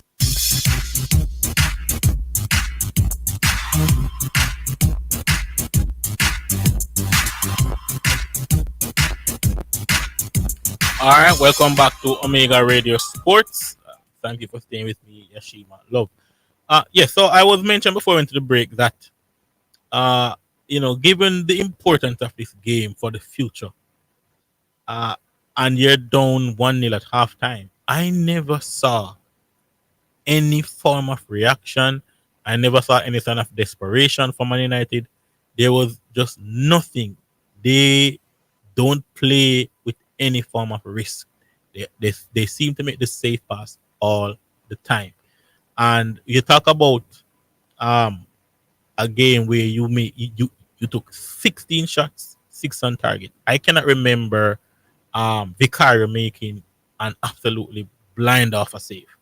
It was most for the most part they were quite routine, as you mentioned. Apart from the goal line clearance, which came about because of a miss up in the penalty area from a free kick. Anyways, it wasn't as if it was a brilliant build up and combination play from Man United that led to the creation of that chance. It was just from a little miss up there from a set piece. But then the other save I can remember where I thought, yeah, that was a good save was when Garnacha came on, he cut inside onto his right foot and he basically pushed the ball around the post. But he wasn't being asked to do much in goal, Vicario. And that's where it is extremely disappointing from a Man United perspective. Given the history you have in Europe and the importance of the game, I thought that they would come out, take command of the game. They had most of the ball anyway, but they didn't do anything with it. And it's the same story over and over again where they have possession of the ball, they go wide, they take too many touches, not many players going into the penalty area. It's always Rasmus Højlund in there by themselves. And because of that, there's not many crosses coming into the penalty area. And I know people are criticizing the young Danish striker, but he's a striker where you have to put balls in the box. He's waiting for you to create for him so he can get onto the end of things. He's not one of those strikers who can drop deep, be involved in the build-up play, and create something out of the hat. No, you have to create chances for him. And I think that's where you suffer at Man United because they just don't create that many chances. Let me quickly go to the Serie A. So CC, we were here discussing potentially who could win with 2 games to go. Napoli, they had Cagliari, and they also had, I don't remember who they had in the penultimate game, but yeah, Parma. Yeah, was Parma away at Parma, and then they had Cagliari at home. And the opposite was for Inter. They had Lazio at home, and then they had Como away. And the league basically came down to 2 Pedro goals away from home. What do you think of that?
Yes.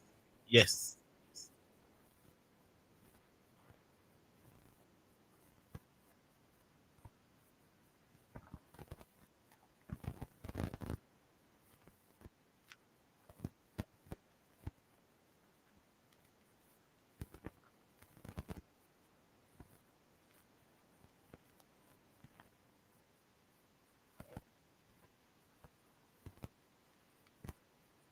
3 teams, yeah. Inter, yeah.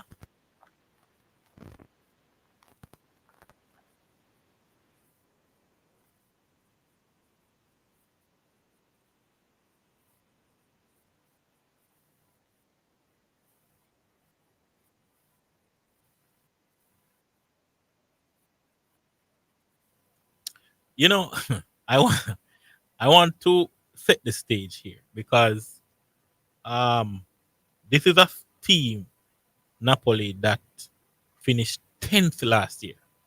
So they were out of European competition altogether. And let us just look that they would have, well, a lot of conversation were being had at the time about what would happen to the team. Irving Lozano left. You had them loaning out Jasper Lindstrom, who they would have acquired from one of their marquee signing in the 2023 summer. They would have signed him from Eintracht Frankfurt on a free. And it was a massive coup for them because there were a lot of Premier League clubs who were hovering around, and to get him on a free transfer was a massive coup for them. They also lost Piotr Zielinski, who, if you look on Lindstrom and Zielinski, that's two of your starting midfield players right there. And there was always that little doubt about what's going to happen to feature Kvaratskhelia. PSG came in for him in the summer. They refused that offer, but then of course he left in January. But if you also go back again, CC, is that Conte made it clear that this guy called Victor Osimhen, one of the very best strikers in the world, he's not in my plans. What did he do? He went out and he brought in Lukaku, who he would have won the league with at Inter. No disrespect here, but from Osimhen to Lukaku, from my perspective, that's a massive downgrade. They also lost Diego Dema, not a starter, but somebody who played, I think, 20-something games overall in that season. So they lost some very, very big players there. Who came in? They signed Billy Gilmore and McTominay on the same day. However, that McTominay deal perhaps may not have gone through, because I know there was some conversations. What I can't confirm is if McTominay's signing was deliberate, because they were interested in a guy called Marco Brescianini from Frosinone. As a matter of fact, he actually did a medical at Napoli, but I think in around 24 hours, a 24-hour span, we saw where Brescianini actually passed the medical, but instead of signing for Napoli, he signed on loan with Atalanta. And then immediately after it became apparent that he was going to Atalanta, then the fee was agreed with Man United for McTominay, 30 million euros, and that's all she wrote. So the McTominay story may not have happened, but he arrived there, can't speak the Italian language, can't speak the Naples language, but he tried to immerse himself in the culture. And this is a football crazy city. These people, they embrace the football. And the reception that he got, I was thinking, he's not so good. I mean, why are you, it was a crazy reception. But again, these are people who understand the game. They would have known that McTominay is somebody, he wears his heart on his sleeves. He's going to give you 100% every single week. And that's what the fans appreciate. But he has also shown CC that he can score goals. Not only was he scoring goals for Man United, but also he was really coming into his own for Scotland. I remember when they beat Spain in the Euro qualifiers 1-0 in Spain, and he had a very, very good game. And we saw where his improvement with dribbling with the ball through midfield, combining with the likes of John McGinn and getting onto things in and around the penalty area made him extremely dangerous. And for the most part, that's what happened with Napoli, where Conte played him a bit high up the pitch. He had the likes of Lobotka, who can play that deep line playmaker role, get the ball off his defenders, ping those passes out wide or into the striker, combination play McTominay, and bam, they're in behind. And that's exactly what he did. He actually basically won this title for Napoli. Why do I say that? That's because in April, he scored 5 goals. And let's not forget, in April, Conte was actually complaining that he didn't have the resources. They would have lost Kvaratskhelia. Lukaku not scored that many goals. But what happened? McTominay stepped up, scored 5 goals in April, and he became the player of the month in Italy in April. So he single-handedly basically dragged them back into the title race against Inter. But I think what happened for Napoli here is that they benefited from not playing any international competition. So all they had to focus on was a Serie A, Coppa Italia as well. And I think that benefited a relatively small squad. Lukaku scored 14 goals. McTominay had 12 goals in the league, and I think 4 or 5 assists as well. So to see him being embraced, as a matter of fact, there are people who are making shrines of him in Napoli. He's been nicknamed McBro right now as well. So he's shown that he is a quality midfield player. And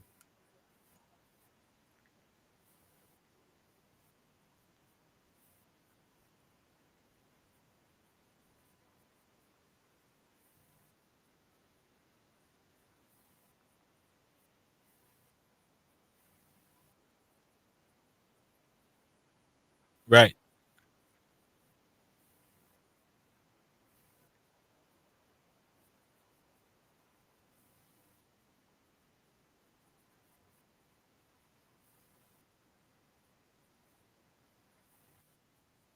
Mm,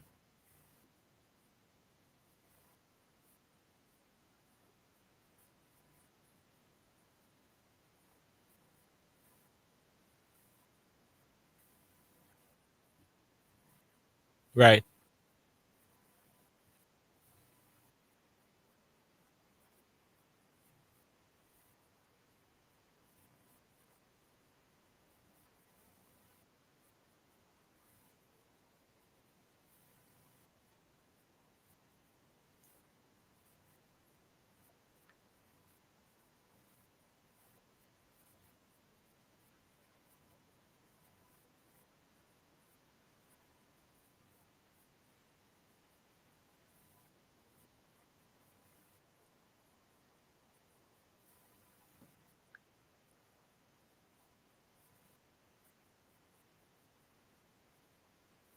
Yeah, I mean, they went on a poor in a form, and we know whenever contest starts to moan that he needs this, he needs that. We know he thinks that things that are falling apart, and he really stepped up, scored those massive goals, and I mean, even yesterday, Inter scored first, so they were under a little bit of pressure, and he was the one who stepped up and said, "Okay, settle down, people.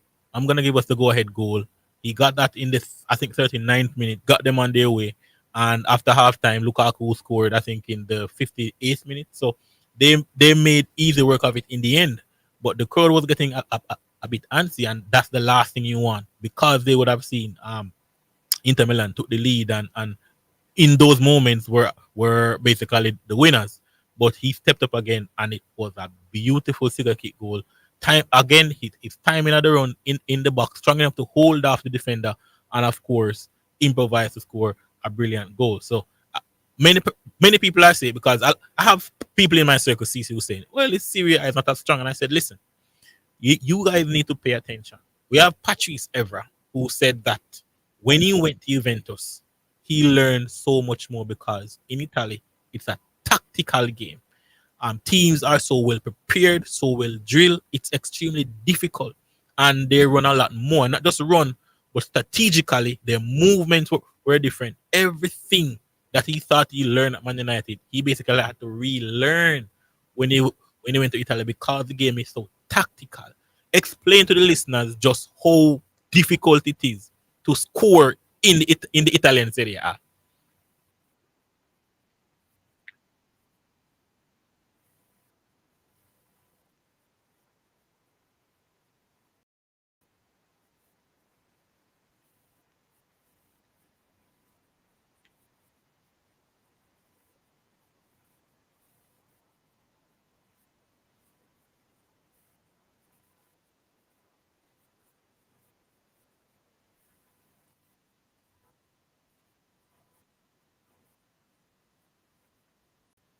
Yeah,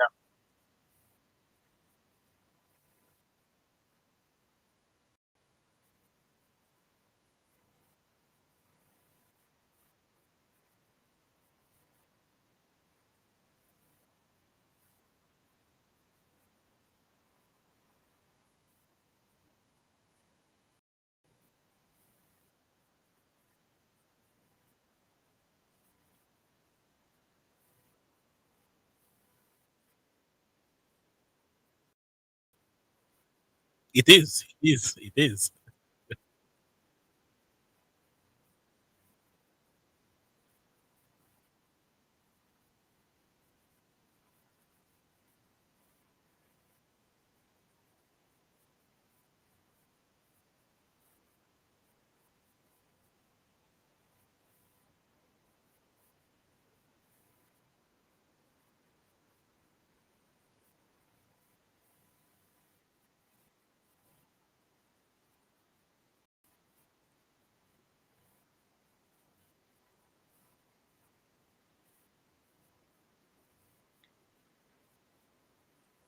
Yeah, I look, and I know we're talking about McTominay here, but I think overall, you mentioned in Italy, the team unit is extremely important, and of course, I also have to say massive shout out to Inter Milan.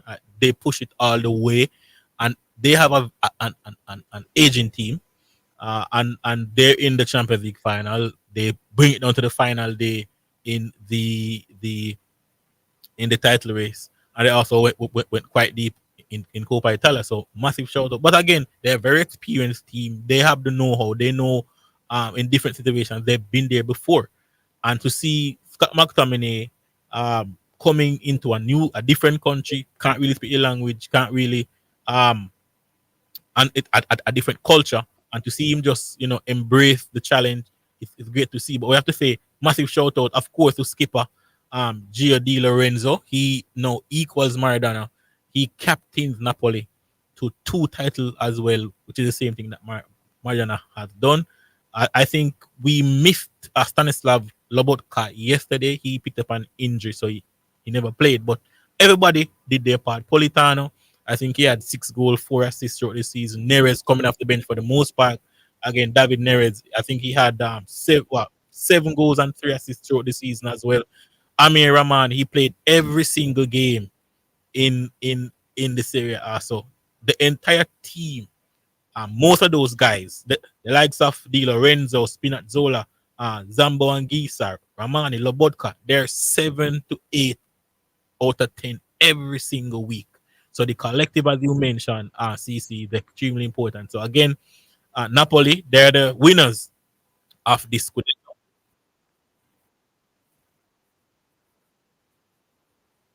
Yeah,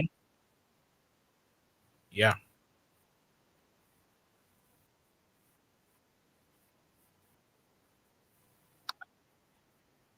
yeah, yeah. Madrid,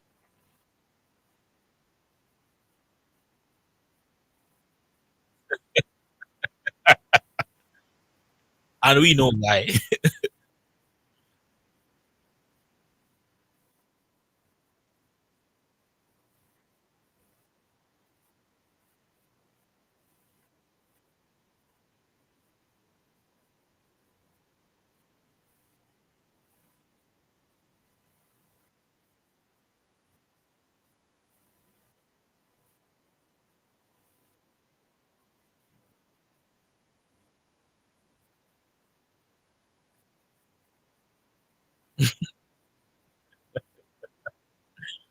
Yeah, yeah,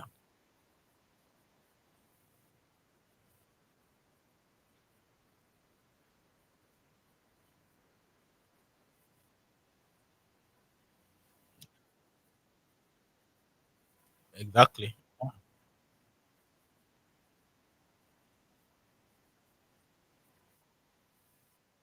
Baresi, Castracota, and in modern day, Chiellini, Bonucci. Yeah,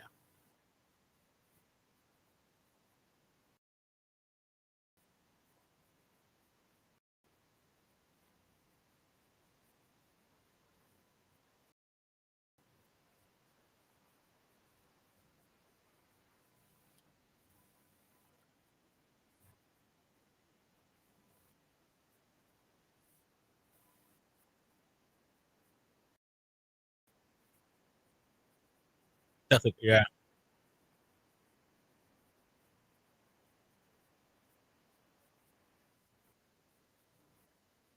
yeah. Very, very precise. Very precise. Mm,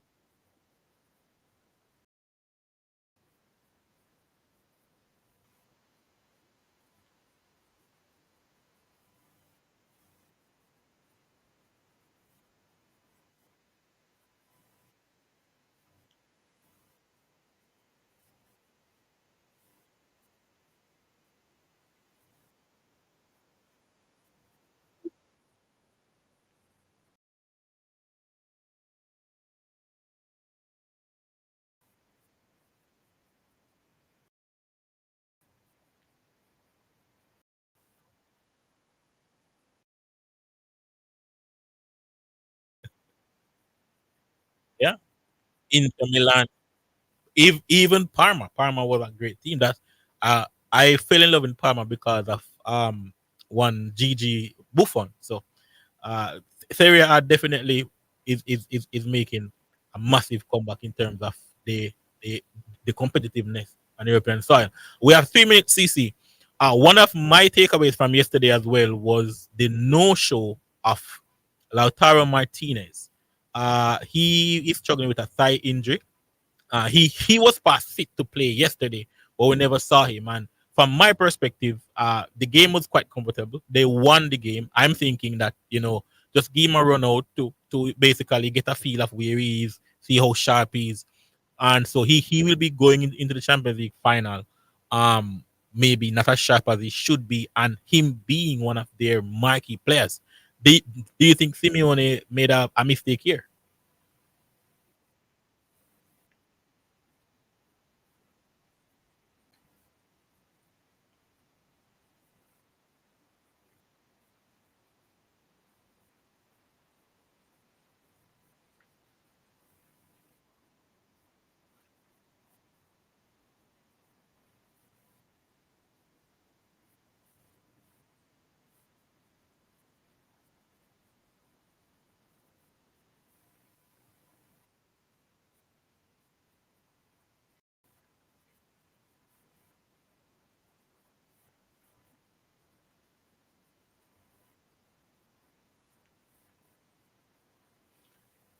So still sticking with Inter Milan for the win?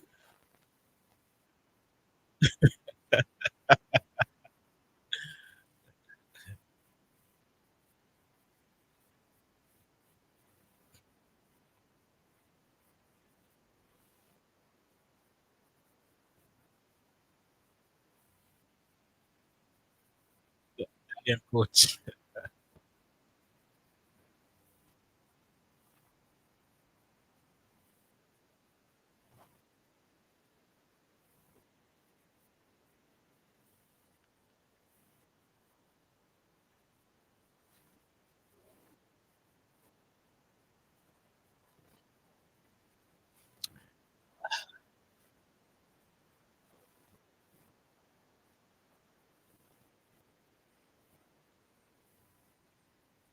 Well, I think midfield. I think PSG wins the midfield battle, and we know the real strength of Inter Milan is those wing backs.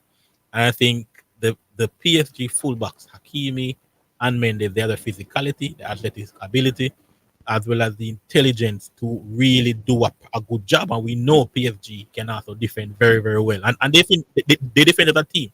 We're gonna see Due. We're also gonna see Due or Barcola, as well as Kvaratskhelia. They're gonna also help out their fullbacks a lot. So it's gonna be a different proposition for the Inter Milan team. But I'm still sticking with PSG. I think PSG will win. But we're gonna have to wrap it up here. Again, CC, want to thank you so much for joining me. I really appreciate you taking your time to share your thoughts with us.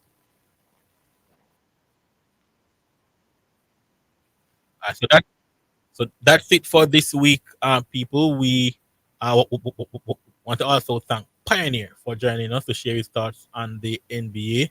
And until next week, it's goodbye.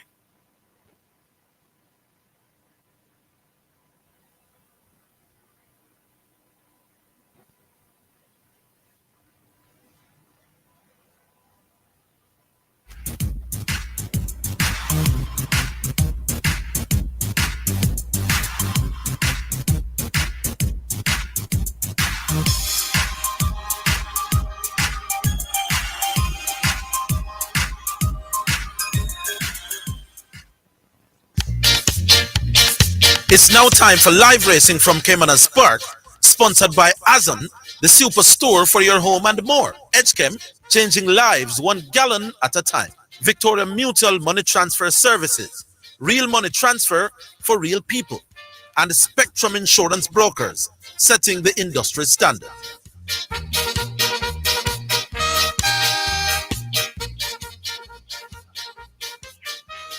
Welcome back to Caymanas Park. We're here for race number 7. A small field of 5 go 1400 meters or 7 furlongs. It's a restricted stakes event for importees who are up nuns of 3 and importees who are up and 4 is up nuns of 4. The first 1.19 million. Scratch number 2, Rico.